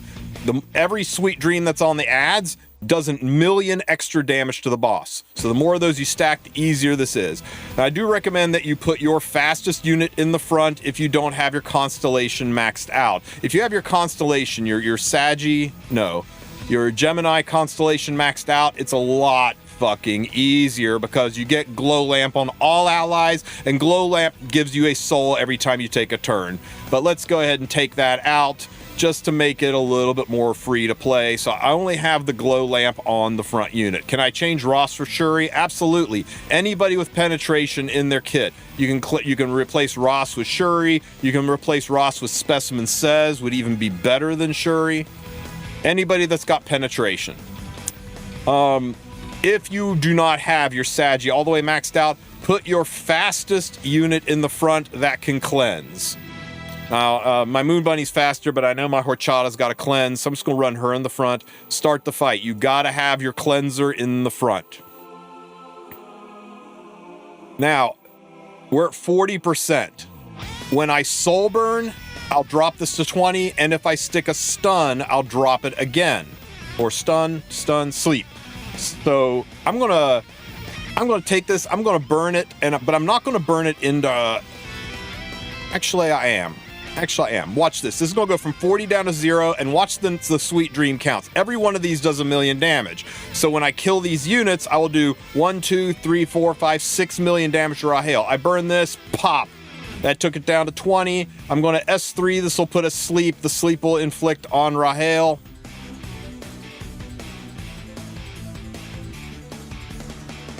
There. See, it went down to 0, and look, it added more sweet dreams. Now I'll do 3, 6, 9 million damage to Rahel when I hit her. I'm gonna S1 here. Make sure you have the effectiveness. The reason that I didn't get the extra hit off of Moon Bunny is she's not got the effectiveness to debuff Rahel, so that's a thing. So now that all these guys are all fuckered up,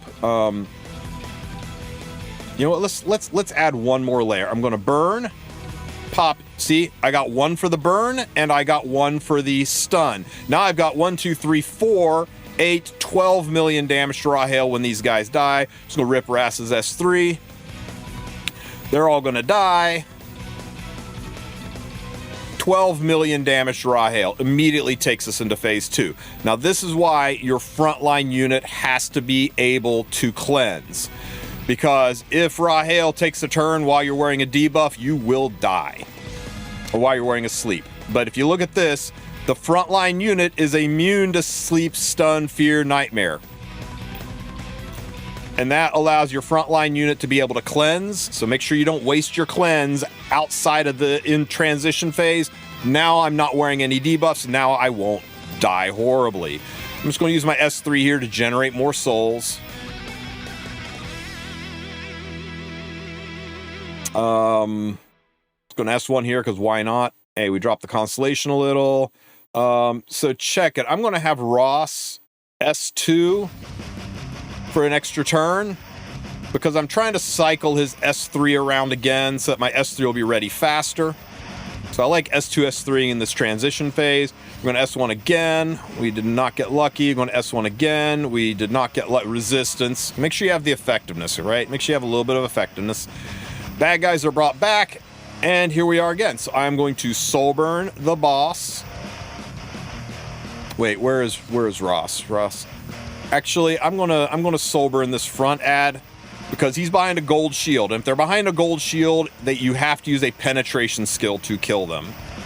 I'm going to S1 her, and we got it. We S1'd, and there we got extra sweet dreams stacked up on everybody. I'm not ready for my S3 yet, so I'm just going to S1 this guy, do some damage. I'm going to burn the bunny and see if we can get this down to 0 again and stack more. We did. Look at that, more sweet dreams stacked up. 1, 2, 3, 4, 5, 6, 7, 8, 9, 10, 11, 12, 13, 14. We'll do 15 million damage when Ross S3s. I'm just going to use the S2. Actually, will Ross take a turn before? Let's check the CR bar. Ross is not likely to take a turn before, so I'm going to go ahead and push Ross up here. And we will just... I'm going to S2 this middle one because it'll likely kill it, even though we don't have the... Oh, nope, he lived, but the S3 will kill the front one and kill this middle one. Get us a good chunk of damage. Poof! There we go. Maybe we kill this back one. Maybe not. Ow. I'm swimming in souls, guys, so I'm just going to burn this one to get the sleep effect, and then Moon Bunny's going to burn this one just to get... Oh, never mind. Moon Bunny just killed it. She just killed it. Okay.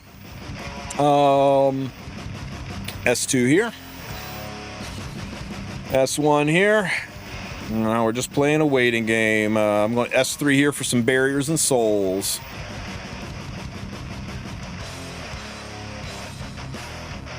S1 here. She does the thing. S1. You want to save your Horizon Acades S3 in case you do need full light for perdition. So drop DDR and put some other stun sleep unit on there, right? Put Specimen Says on there. Put General Purgus on there. General Purgus is fucking huge for this. Kidding me? Okay, and there's the debuffs. But Horizon Acades can cleanse, and we do not die. My S3 will be ready next turn, so no reason to cycle it yet. We'll just S1 here. Ray will just burn just to get this down a little bit. Moon Bunny's going to S3 for some souls. Horizon Acades will just S1. And here come the bad guys again. Okay. I'm ready to S3, but without a stun, I'm not going to be able to penetrate the gold shield. We do have to wait around here, so we'll just S1 this front unit, do a little chunk of damage, more than a little chunk of damage. I'm going to burn onto you. The burn will drop this, and boom, we stack more sweet dreams. I'm going to S3. This will put a sleep debuff on everybody, and hopefully the boss, dropping us to 20%. We got it. I'm going to burn the S1 just to get us some extra. We'll burn you. Boom. That gives us more sweet dreams. I'm going to burn this. Boom. Even more sweet dreams. I'm going to burn this because why not? Boom. Even more sweet dreams. There's no more room. We can't fill any more. We rip the S3 and this will wipe the entire board. Blammo! That's all there is to it. It's all about making sure you stack the sweet dreams. You work the constellation down to stack the sweet dreams up. You make sure you have the control on the gold shield, and then you rip it to shreds. Not even kidding. If you maintain it and you do it right, you can actually do this entire thing with Watcher Shuri.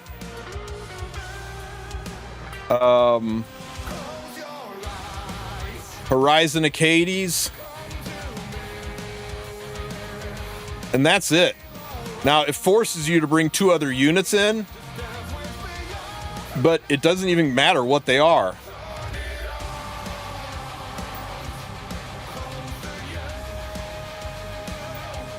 You can do it just like this. And I'm not going to because it'll take a while, but this works. Here, check it. Pop.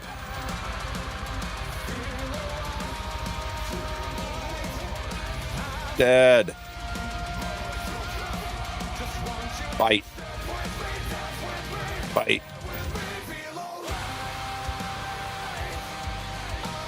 Cleanse the bullshit.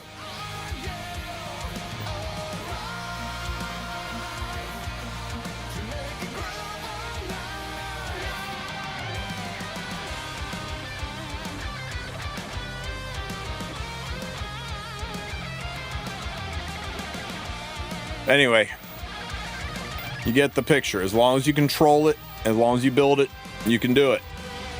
It's actually legitimately the easiest one to do once you understand the mechanics. It's hard to do if you don't understand the mechanics. Anybody else need any other help on their Trial of the Constellations? Because it goes away in just a few freaking hours.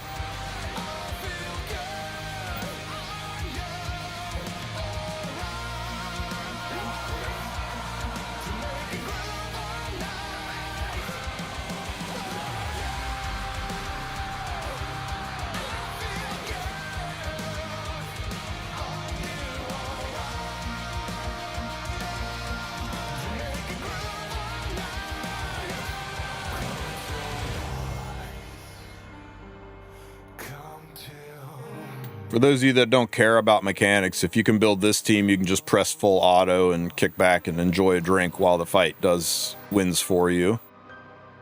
Who was my other unit? Oh yeah, it was Ray.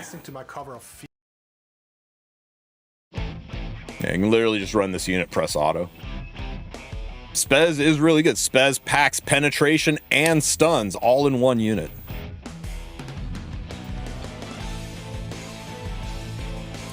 Dragon King Shroon allows you to not have a cleanser in the front because she automatically cleanses the sleeps and poisons and all the bullshit that would get you killed. You can, by the way, you can also run Schneal to do the exact same thing as Dragon King Shroon, but then you got to replace Ray with somebody else. Like I don't know. Somebody said it earlier, so give Spez a shot. He's a thief, not a ranger. Tristen, very good. So you could totally do you could totally do this too, or watch a Shuri or what have you.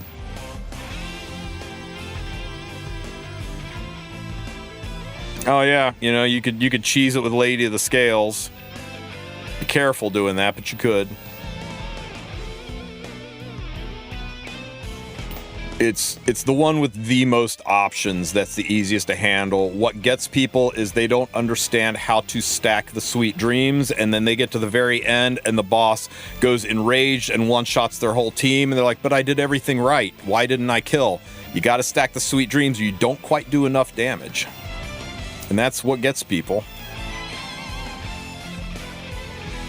It's my ideas about the new girl we're getting. I think I think probably counter with a metric F ton of HP. Build her like Albedo on counter set. You build her like a counter boss Arunca, but you focus HP instead of defense. I think she's gonna be really good.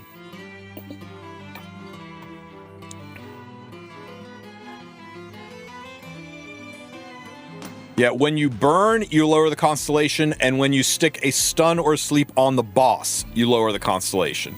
You stick it on the ads, it doesn't lower, and that's what makes Ray so good, is he hits the ads and the boss with the sleep, so he can lower it that way. If he soul burns his S1, he could do the sleep and the soul burn, that drops it by 2. Moon Bunny and Horchata, Horizon Acades have that aspect as well.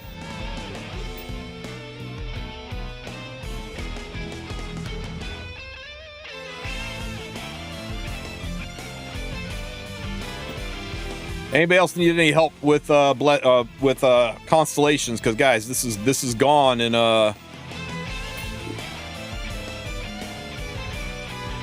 like 9-ish hour. No. 11, 10. Yeah, about 9 hours. This is gone in like about 9 hours. This is gone and won't be back for another several weeks.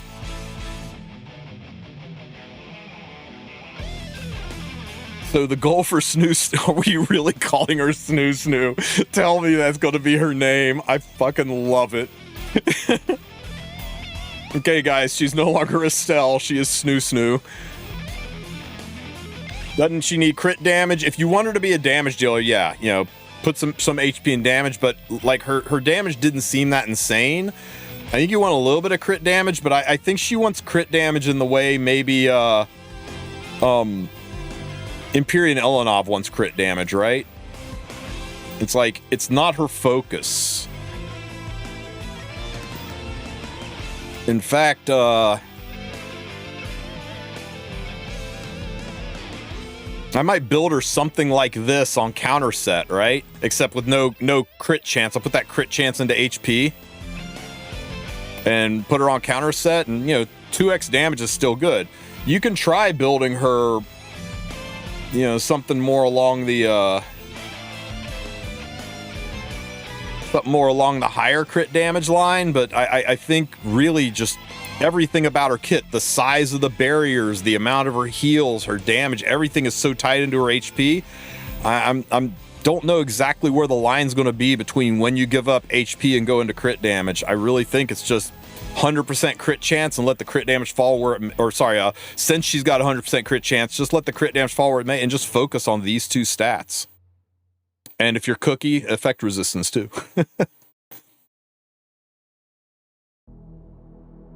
Is the rotation ending for good, or are they returning it? But no. The anything that is in the seasonal section rotates on a 3 to 6 week cycle. This Advent will probably be gone for like 3 or 4 months. Automation Tower will probably be gone for 3 weeks. Trial of the Constellation will probably be gone for 3 to 6 weeks, but you know, they do rotate them in and out pretty often to keep it fresh and so you don't get bored with things. Advent is a little bit, you know, Advent, Brawl Mode, things like that, those typically rotate out. It's the last day. Is Biblis worth getting? Biblis is so worth getting that I got 2. You can run a giga fast Biblis with a good chunk of effectiveness and just mulch people.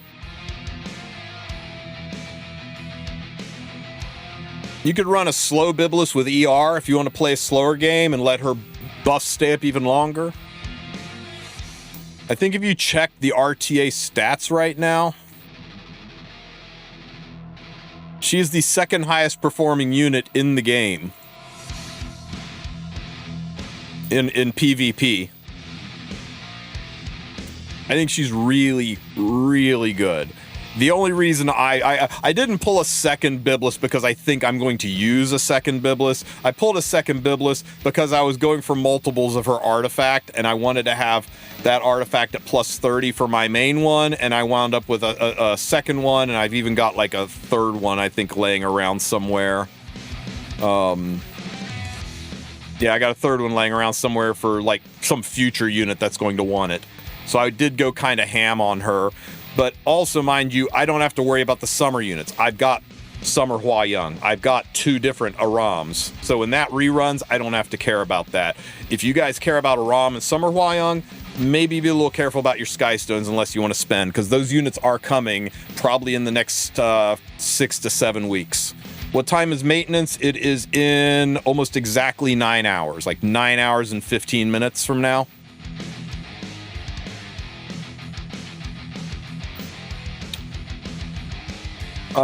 Yeah, sure.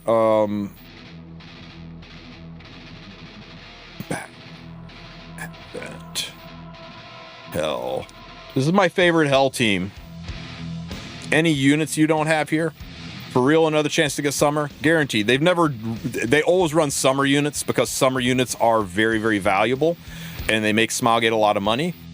So there's always going to be summer units. And whenever they do summer units, they do a rerun of the old summer units, usually in the form of a custom group summon where you can only select past summer units. So yeah, you should be able to select Summer Hua and her artifact. Oh yeah, I'm going hard for photogenic.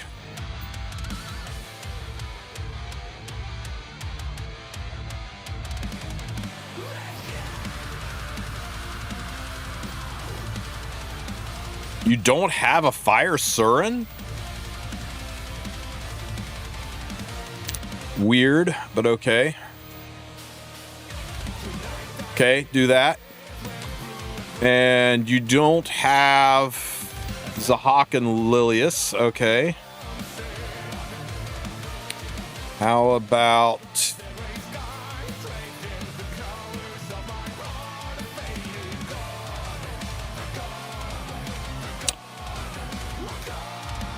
Do you have Tori? Tori?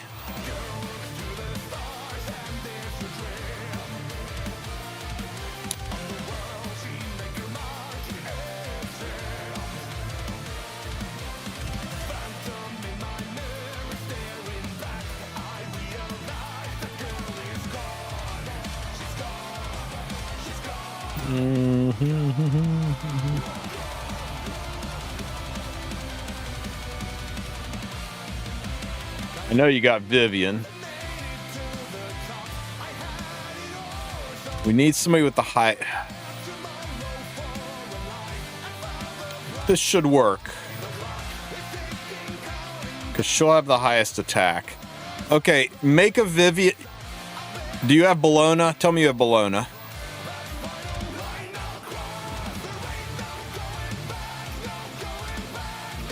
You do have Bologna. Okay, so look at these units. Make sure that your Vivian has the highest attack, which I know will be kind of hard with Celine, but try to make sure your Vivian has the highest attack. Let me see if this works without her at the highest attack. Yeah, see, it's not going to work without her at the highest attack. Okay, so let's see. I need to get Celine above 4408 attack, or Vivian above 4408 attack. So Vivian,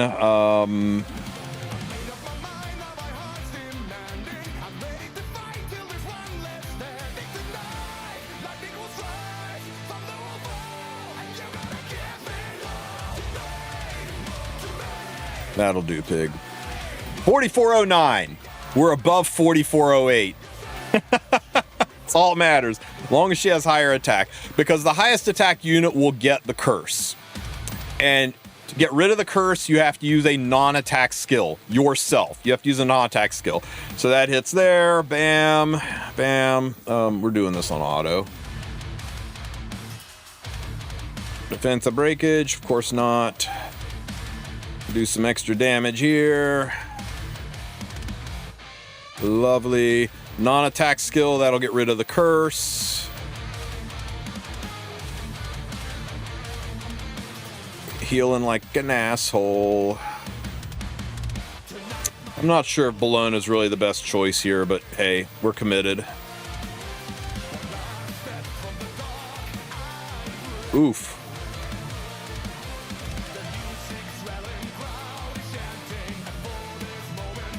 It still worked, but yeah, Bologna was not the best choice. Maybe Green Sid, any freaking nuclear green unit, right? Any unit that you can put in there to do some extra damage. It kills me that you don't have Fire Surin, but you have these units. That's wild to me.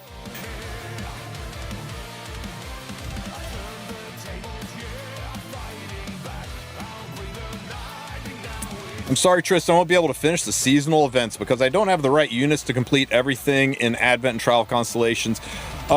It's okay. You don't have to apologize for it, dude.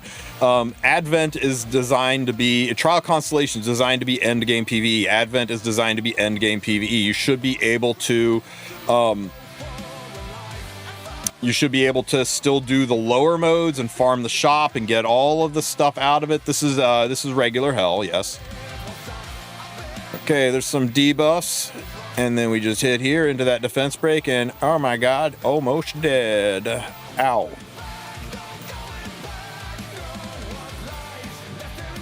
Bam! There you go. Hopefully that helps you out, man.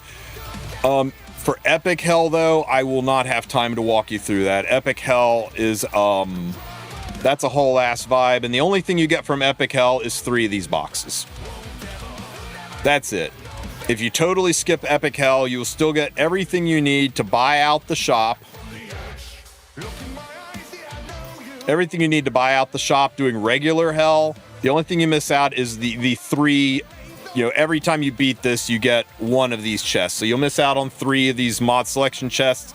That's not going to really brick your account, guys. It's a nice little perk for us endgame players, but it is not that big of a deal. Just do regular Hell and move on with life.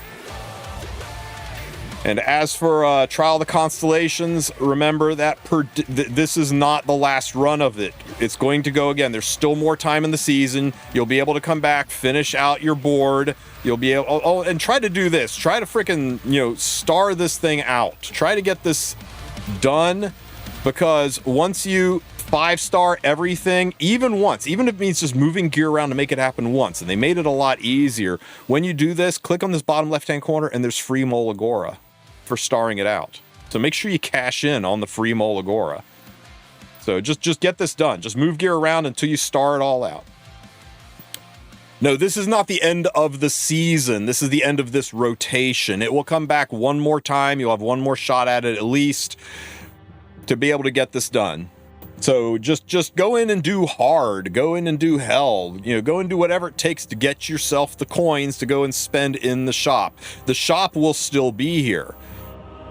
If you still have coins, the coin shop will still be here, and you will still be able to purchase the things from the coin shop that you want. No problem. It's just access to the event is going to be locked out for 3 weeks, probably, and then it'll come back again. They would have announced in the news that this was the end of the season and a brand new resetting Constellation trial will come out. That would have been announced, and it wasn't. So you've got more time.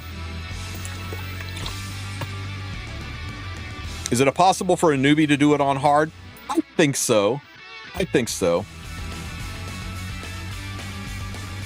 Should be.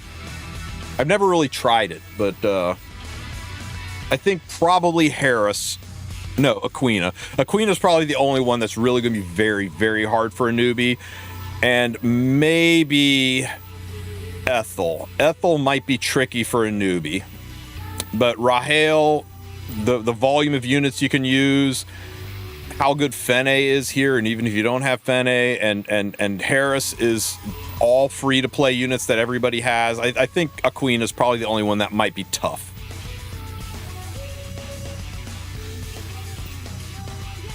The most value in the shop.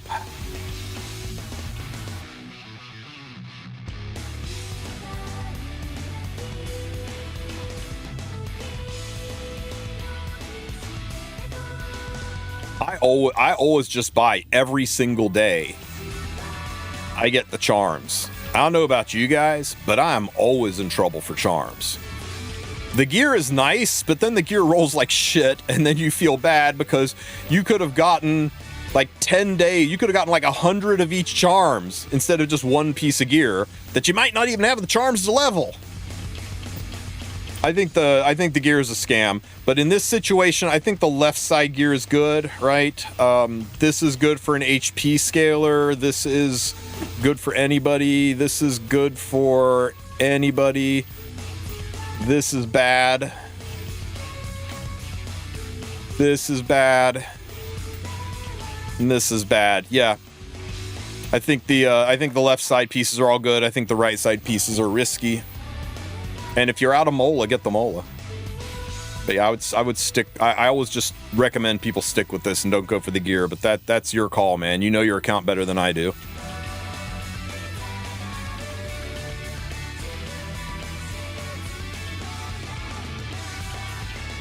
Yeah, charms all the way, in my opinion. Boop. Oh, speaking of gear.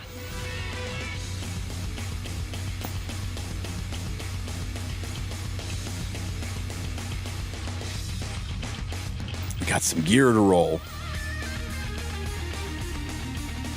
Surely, today, I get my 25 speeder.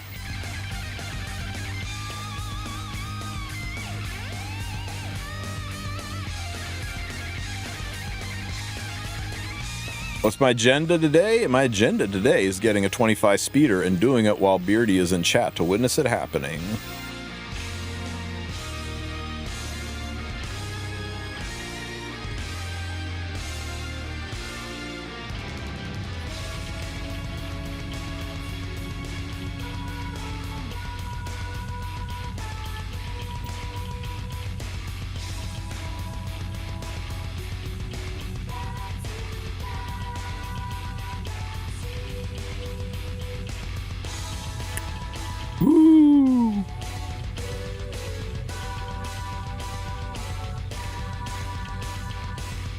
Okay, wish me luck.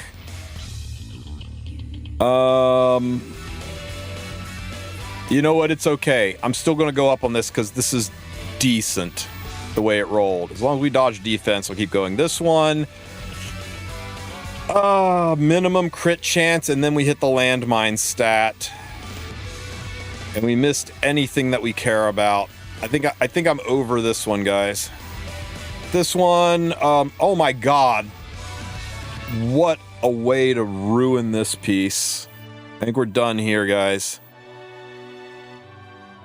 Do we forgive one? You know, let's forgive one and just go up. Double 4 crit damage? Double 4 crit damage?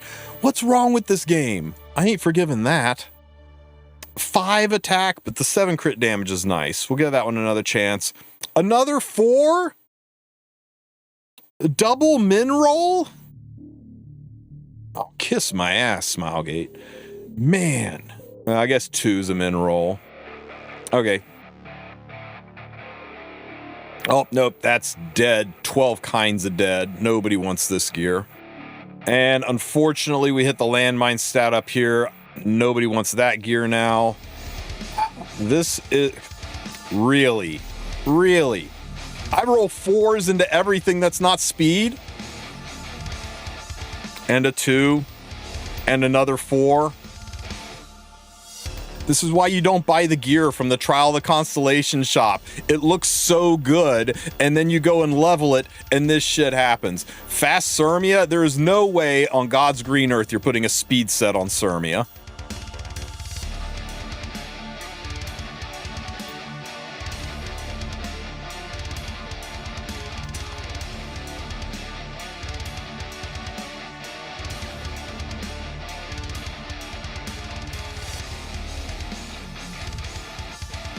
Could any conceivable roll save this piece? Really couldn't, could it?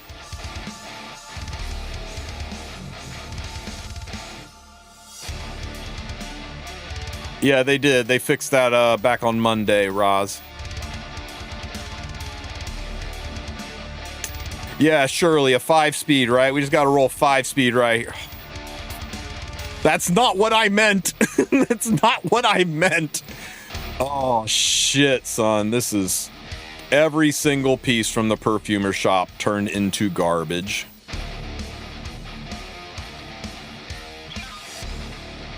Even this piece is pretty freaking sad.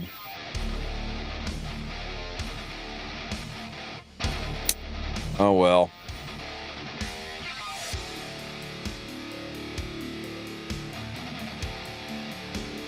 I just did a massive gear cleanse too, just to have this work out so bad.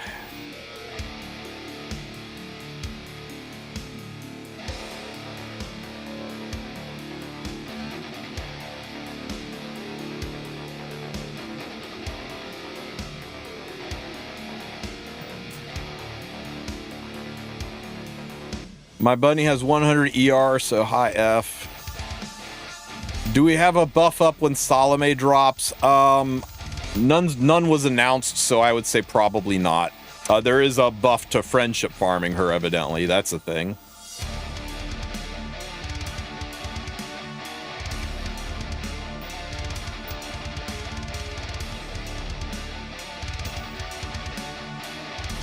Freaking otherworldly boots.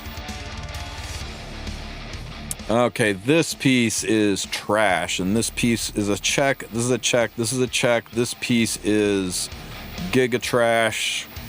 Has potential. This piece is weird.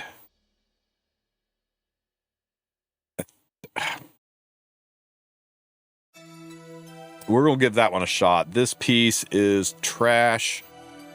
This piece is got some potential.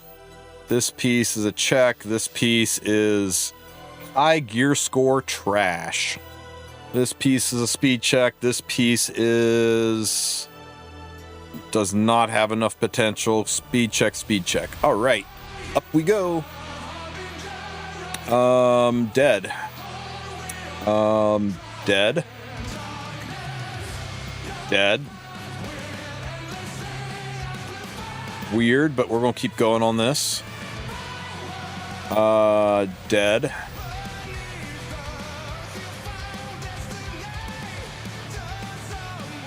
Max and one off minimum. I'm gonna roll it. I'm gonna go a little bit higher on this one. This piece is dead. This piece is... It could penta roll crit chance. We give it a chance. And those hit speed. Up to 9 we go. Wow. Okay, this one's still alive. This one, however, is dead at a minimum roll. Counter gear needs high gear score, so you don't want to fuck around with low rolls on counter gear. Even if the subs are fine, there's no such thing as it's all right when you're talking about bruiser gear like counter set. Hey, you said it couldn't happen. Here we go. This is now dead, and this is dead. Okay. The defense is a little bit weird, but that we can change. And, you know, we change this to attack, and it's still kind of good. Okay, I guess we 15 these. Show me crit damage. Oh, it hit crit damage again, guys. Best attack boots world. Best attack boots world. For all of the nuns of units that care about attack boots. Oh, so sad that this hit crit damage again. But you know what? This... A defense scaling bruiser is going to kind of like this. I'm going to change that effectiveness to HP. This could be a Sirmia piece. This legit could be a nice Sirmia piece. By the way, you like how much powder I have? Do a gear cleanse. It is the most unpleasant thing you'll ever do, but go in and get rid of the trash. Unload the trash, and a lot of your charm problems go away. Yeah, I sold about like 200 pieces of gear last night that just weren't cutting the mustard. Yeah, gear cleanse is the most painful fucking thing you'll ever do. It sucks.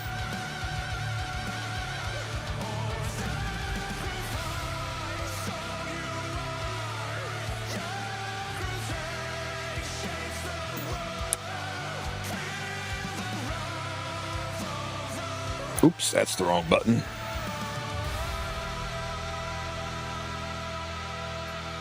This is kind of nice, right? It's a 95 gear score after this is modded to HP. Yeah, I could F with that piece. Let me add it. Neck. Destruction, hunt, epic, 85, 15, crit damage, 65, speed 4, crit chance, 13. That is crit damage. Defense is the only weird thing, right? The defense really does limit it, 21, and effectiveness 4.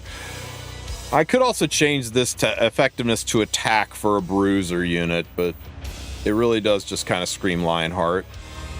And these boots, man, these boots are wild.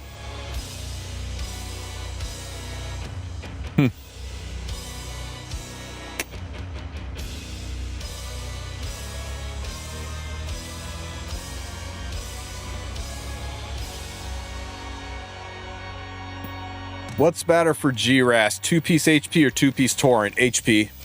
Better in almost every situation. Mine's on Torrent because I have a very, very unique Torrent piece, but HP set is going to be better in almost every situation.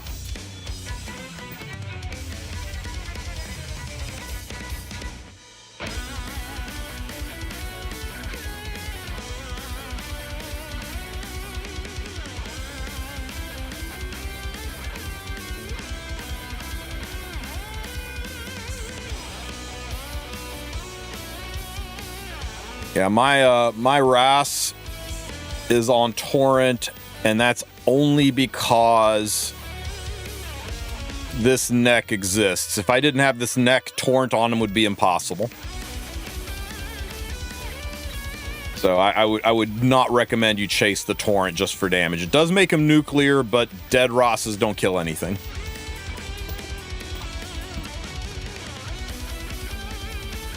Oh, believe you me, when I rolled this, I was so pissed off that it kept hitting health. Are you kidding me? I was really mad about this piece. But you know what?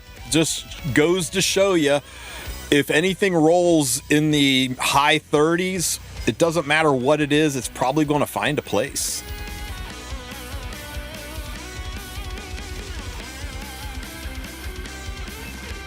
This also rolled pretty high health, if I remember right. So, you know, it worked out. But even with that banger of a piece, I still only have 24k health. I still have way less health than most Rosses. My Ross does way more damage than most Rosses, but I gotta understand that he is a fragile little flower, and I've got to be careful where I take him.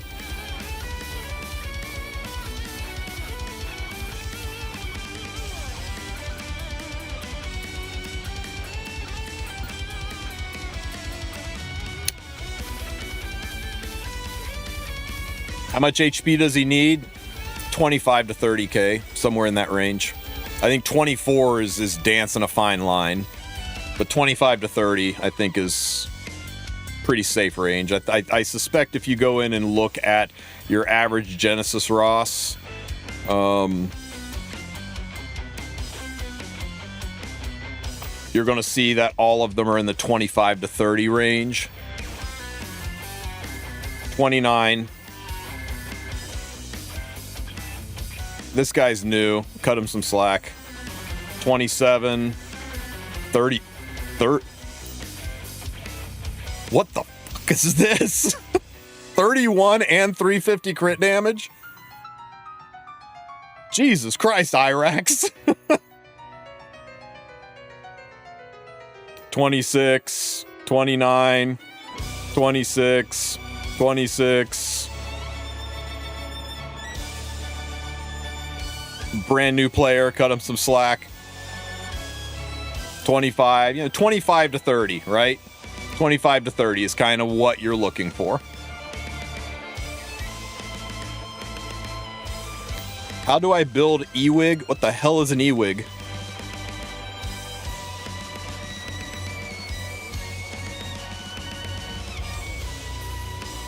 Yeah, it was a base speed Ross. I do like my Ross to actually take some turns. So yeah, I'm low on health. I'm a little low on defense too, but I'm thermonuclear and I got some speed. So I run my Ross a very specific way, and I'm very aware of his failings. If I was a turn 2 or standard player, this Ross would not work well for me. But if I can school nurse Yulha his ass up, everything evaporates. Best to check builds on Hero Library. I don't know if I agree with that. I think if you're an end game or late game player, Hero Library is really nice, right? You just go to Google and type Epic 7 Hero Library, and even if you horribly misspell it, it should be the first one that jumps up. And the Hero Library is a great way to see how the other path lives, right? You can look up any hero you want and search, and what's nice here is it will show you the spread of what artifacts people are running, what sets they most commonly run. You'll notice Torrent is way down here at 2.7%. Almost everybody's running either HP or crit chance to get the stats done. And if you say, well, I want to see reversal set ones, you can go down here and look at all the builds, but if you click on this, you can see just the reversal build ones. If you click on Symbol of Unity, you can see just the reversal builds on Symbol of Unity. So you can kind of get specific and see how they're built, right? But be aware that these are sorted by the highest gear score unit players in the game. So you're going to see like a 471 gear score Genesis Ross. I'm not even sure Elf Mage could build a 471 gear score Genesis Ross. You're going to see a lot of things in here that are going to make you go, well, I guess I just quit. I can't do that. So just be aware, this is the best of the best. So only use this as a general reference. Oh, people aren't putting a lot of defense on him compared to HP. People don't really care about attack that much because he's an HP scaler. Yeah, it looks like he doesn't need any effectiveness or effect resistance. That's good to know.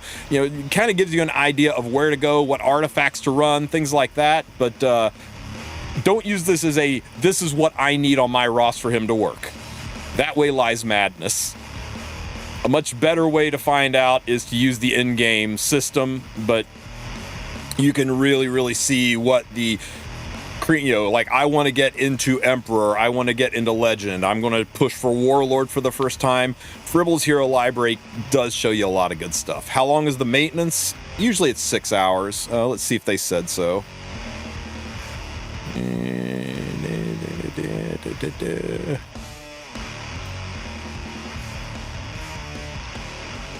Maintenance is scheduled for, 6 hours.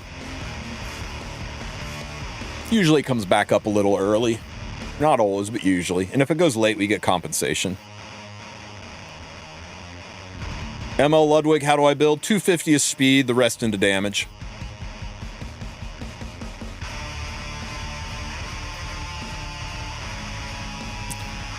I think if you get too far below 250, you're not going to cut when you want them to cut. So just 250, rest into damage. Don't worry about anything else.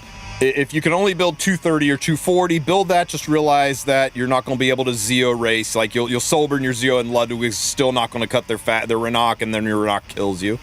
The goal is that you look at the CR push that he gets from when someone soul burns, he gets a 20% combat readiness push. So you can literally say, okay, if it is a 250 speed Ludwig divided by 0.8, he's going to push up to a 312 pole position. So if there's a 320 Renok on the other side, I got a pretty good chance I'm not going to cut that Renok even at 250. But if the enemy's team is all like 300 speed and slower, I'll be able to Zeo into Ludwig and definitely cut.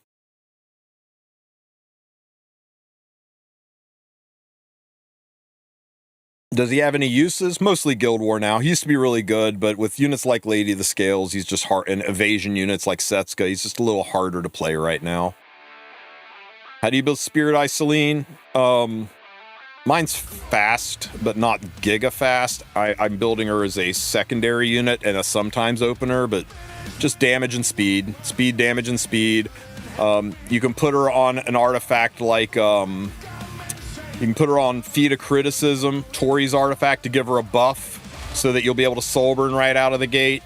You can put her on Wind Rider so that if she kills something, then she goes into stealth and she can't be targeted. Wind Rider's particularly nasty on her.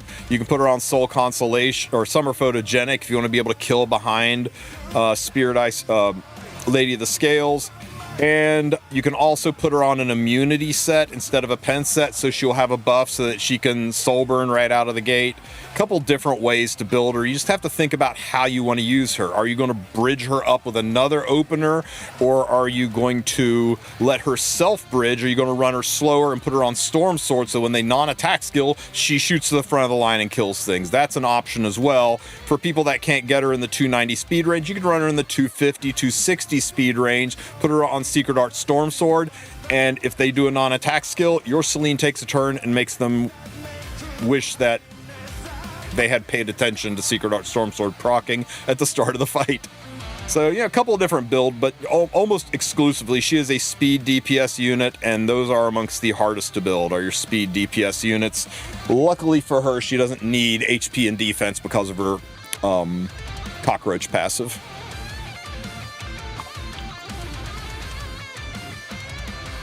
She's also one of the only units in the game that can soul burn for free, which means even if Bellion is on the team, she can be a soul burn opener for DN.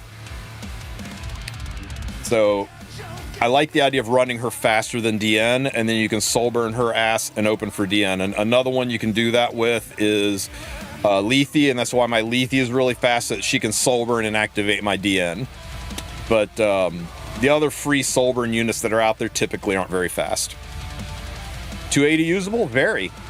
If you feel like she is doesn't have the tempo you need her to have, put her on Secret Art Storm Sword. If you want to take her into Lady of the Scales, take Summer Photogenic. If you're going first and you kill things, but then she's just getting targeted and blown up by units like Aki, then put her on Wind Rider. Kill something, go stealth. Plenty of different ways. How about my Apocalypse Ravi? Still better bruiser unit. She's hard to use, and she's not on great gear. Am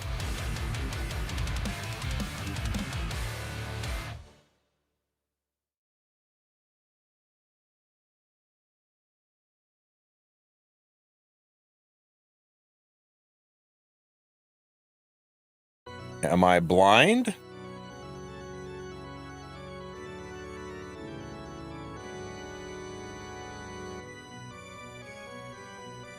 Guess I was blind. So I've got a Destro APOC, which I still think is her best build. She needs more crit damage. She needs way more defense. She needs more speed. She's just hard to play. And I got a counter APOC, which some people swear by, but you can run a counter APOC slower. A Destro APOC, you got to run kind of fast or she just gets killed. These are functional. In a pinch, I could whip them out and use them in a fight, but you know they aren't. She's wearing like my B tier gear, right? When I look at my fribbles, Apocalypse Ravi was. She was my 108th and 107th unit to gear. There's 107 units that are fully geared before her.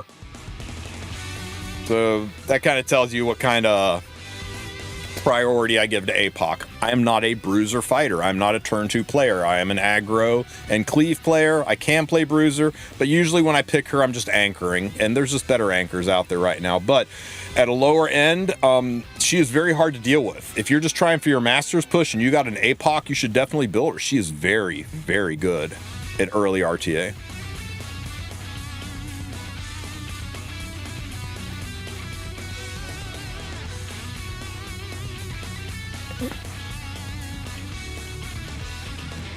that one. That's your best in slot artifact for her. I'm worried that my slow one will get controlled, so I have her on this one to prevent control, and also because I ran out of this artifact, which is on other units. But yeah, I really like Sigurd's Honor. It's probably the best. And remember, you guys, you can always go into the unit, you can click on the reviews, and you can be like, huh, he's got her on Sweet Miracle, he's got her on Proof, he's got her on Miracle, he's got her on Miracle, he's got her on Durandal, which is diabolical. The CR pushing that unit's going to have. Another Proof one, another Proof one. He's got her on Draco Plate, you know, so you can kind of look in here for some other good ideas. And you can always, of course, go to the Fribbles Hero Library, search for Apocalypse Ravi, and be like, okay, it looks like the majority of the community is split, right? Half on counter, half on speed, or third on counter, third on speed, 20% on Destro. So pretty good spread. Most people are running her on Pen, a handful of people running her on immunity HP sets. But most people have her on Proof. Good chunk on Sweet Miracle, Samsara Prayer Beads, Draco Plate, Sigurd's Sight, Durandal, Pipit, Lance, Snow Crystal. Even Golden Rose is making an appearance out there. So, you know, get you some ideas of what some alternatives are. I'll be honest with you. I use the Fribbles library less to look at the builds and more to figure out what alternate artifacts are, because I've run out of artifacts for units. I'm like, oh my god, I really want to run Arbiter Vildred, but I'm completely out of Alexis baskets. Is there any alternative Alexis? Okay, I guess I'm using Moonlight Dreamblade. I guess I'm using Sword of Summer Twilight, you know, to give me an idea, and also let me know priority. I've only got one Alexa basket. Do I put it on Tempest Surin or do I put it on APOC? Well, it looks like it's a pretty strong mandate that it's best in slot for APOC, but Tempest Surin, while it does look like it's very popular, it's not the 73% mandate. There's plenty of other options, so maybe I just put Surin on Dreamblade, and the basket goes to the unit who wants it the most. So you can kind of use this as a way to figure out where to put your artifacts to. Again, just Google Epic 7 Hero Library, but there's a direct link to it if you want to do what I did and pin it in your bookmark it.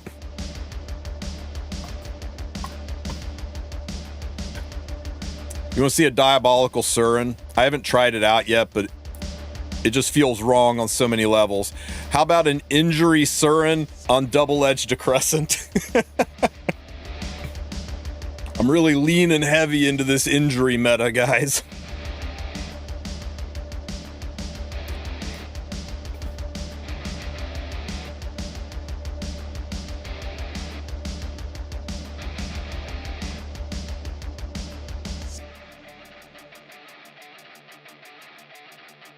I'm newish to the game and been playing about 3 weeks. I don't understand what bridge characters look like. Bridge is I believe Valky invented the terminology, but bridge is somebody that connects your opener to the rest of your team, right? For example, your DN may not be your fastest unit, right? Now my DN's pretty heckin' fast, but a lot of people run their DN with a lot of damage. They run her like at 250-ish speed, okay? But DN will move up if somebody soul burns. So I can run a fast Zeo on book, and I can soul burn my Zeo, and that will bridge my DN to the front of the line, and then DN can use her skill to push back the enemy team behind the rest of my team, effectively bridging the rest of my team up. It's a bridge unit, just adds tempo to the team. They let you connect the dots that otherwise wouldn't happen. Units are going to go out of order, units aren't going to take turns, enemy's going to go first, and you will get fucked over. Units like top model Lulika are simultaneously an opener because she's fast, and a bridge because her S2 skill increases the combat readiness of all allies by 20%, taking these slower units and bridging them up so that they get to go next, making that 290 speed DN go up in front of their 305 speed Renok, bridging her above Renok so that then she can go and kill some shit. Oh, you like this stupid process Zeo? Yeah, I got a damage Zeo over here. I changed him to I put a little bit more speed on him when I want my damage Zeo to go first, but I like this Zeo because he's specifically slow enough that he goes after my Ran. So when I pick Ran and Zeo, they're more likely to ban the Zeo, or they try to Zeo trap me and my Ran goes first and fucks them up. Hilarious. Build with intent. But like Ran is not a bridge unit. Ran is just an opener. But nothing that Ran does changes the CR of your team or changes the CR of the enemy team. So he is simply an opener, not a bridge unit, unless his soul burn bridges up a unit. He can be a bridge unit for Eternal Wanderer Ludwig because he can soul burn and then Ludwig self bridges to the front of the line and kills stuff. So that's all bridge means, is it crosses the, crosses the chasm and goes over top of the enemy units, so you get to go first. It's just a way to add tempo to your team, and that is the fundamental basis of aggro over cleave. Aggro just goes first and murders you. As cleave just goes first and murders the enemy, whereas aggro, you definitely want to go first, but a lot of it is about using bridges and pushbacks and controlling the tempo of the team, making sure that you get to dominate your enemy. Your enemy is constantly rocked back on their heels without the ability to get control of the fight back. Some people call aggro cleave in slow motion or cleave with additional steps, and that's not entirely inaccurate. You know what? That's a good idea, Nacho. I'll go ahead and add an exclamation point calendar that'll bring up the most current version of the calendar that's out there. But there's the calendar, in case you guys are wondering. Unofficial, just based on patterns. Next balance patch should be on the 1st of May, correct. May 1st, it will be announced. It won't go into effect until the 14th. But we'll get to peep it on Friday the 1st. Vildred is a good bridge unit. Yeah, Vildred self-bridges when you do enough damage. If you have a top model Lulika and you can pick and choose a unit to do 50% damage to, Vildred's going to blast and then bridge up and then murder. He's more cleave, though, because he's not bridging the team, he's bridging himself, which is kind of an aspect of a cleave unit. You may as well say Commander Pavel's a bridge unit at that point. He's really not. It's just the damage you set up makes him go off. That's a little bit more cleave, a little less aggro, but I guess if you turn your head sideways and squint a little, you could say yeah. Go to Google and type in Tristen. Can't spell my own name. Wulf Fribbles. Fribbles. Fribbles. Tristen Wulf Fribbles. And there will be a guide. It's from 2025, but it's still relevant. It's how to install and how to use Fribbles. It'll walk you through the entire install. Man, that's an old fucking video. It'll walk you through the entire install process, how to put all this shit together, how to get it going, how to get it up and running. I will go back into this video and pin a comment, and I'll put it in the description where the latest link to the newest version of Fribbles is. That includes the new sets and the new units. Still do all of this to install it. Once it's installed, you'll update it with that new link, the offline link, because Fribbles is no longer updating it. There's another guy that's doing it, and his link is different. But yeah, it goes through the basics of how to use it, how to install it. Fribbles is one of those things, kind of like Excel, right? Anybody ever use Excel? It's really easy to use and really hard to master. The amount of stuff that goes into it, you spend a few hours on this, learning the slides, learning the filters, learning the stat filters. You can really sit up, make it spin, do some insane things with your account, but you can just get it done. Even just having a roadmap, right? Even just doing it once so that you know all the gear that's on your heroes and you saved it, so that if you have to re-gear your whole account and you don't like the way it was, you can pull up a prior Fribble save and you can click on the unit and you can see what gear used to be on them and how to go back to the way they were. It's kind of nice. There are people, myself included, who've probably spent more hours in Fribbles than in the fucking game. I see Gerardo in there. Have you played with him before?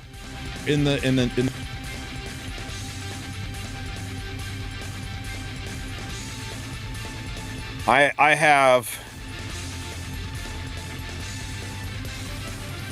364 units geared across 3,082 pieces of gear. It's a lot. One of the nice things about Fribbles too is you can check, tell it to show you what the gear will look like at plus 15.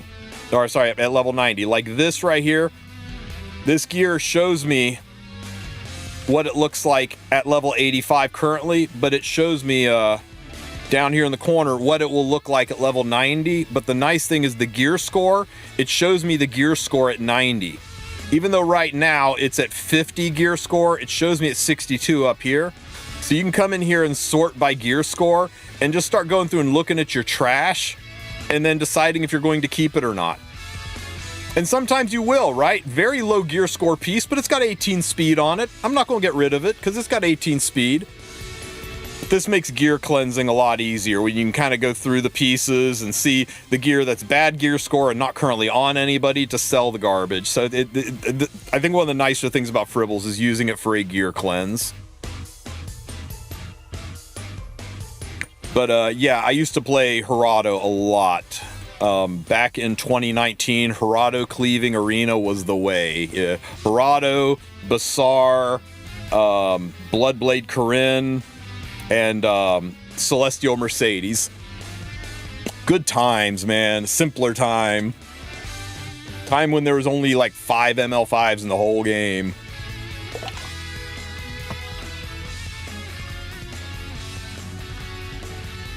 Yeah, for real, guys, there's a little link at the top, I believe, on the, well, there used to be. I guess he took it down. There used to be a buy me a coffee button at the top, but unfortunately it's not there anymore, so just can't really show our appreciation of Mr. Fribbles anymore.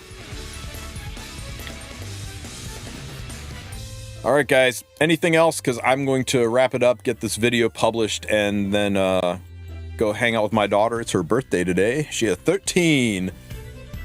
Officially a teenager. Terrifying. Otherwise, I'll see you for tonight's podcast. Tune in tonight in about 10.5 hours, or no, sorry, about 8.5 hours. Podcast tonight will be joined by, of course, I'm_Sue. And where do you find good stat filter to use in Fribbles? In the game. I mean, really, just pull up the unit you're working on. Bad example. Manage equipment, recommended settings. There you go. And then adjust to say, I don't really want to attack and effect and dishonor. Then use that. And then move the slides up and down based on what you want. It's all explained in that video. All right, guys. Thanks for being here. I'm going to raid you guys off. I appreciate the support as always. And for the subs that I missed because I was in the middle of recording, thank you, Zermadoit, for the 1 gifted community sub. Badass. For, hey, I'm Taka. Thank you for the resub, brother, man. I appreciate you. Sir Tilt, for your sub. You are awesome. And where are we going to raid today? Are any of the guys here? Okay, I don't know if Adept will be joining us tonight. He might be napping, but he is one of the Ethereum guys who is chilling out with Epic 7. So let's all go show him some love. And I will catch you guys tonight. Ethereum EOS? Nah, Ethereum is fine. It's going through a dark time. Epic 7's been through worse. It'll bounce back. It's a good game. It's a good game with good people.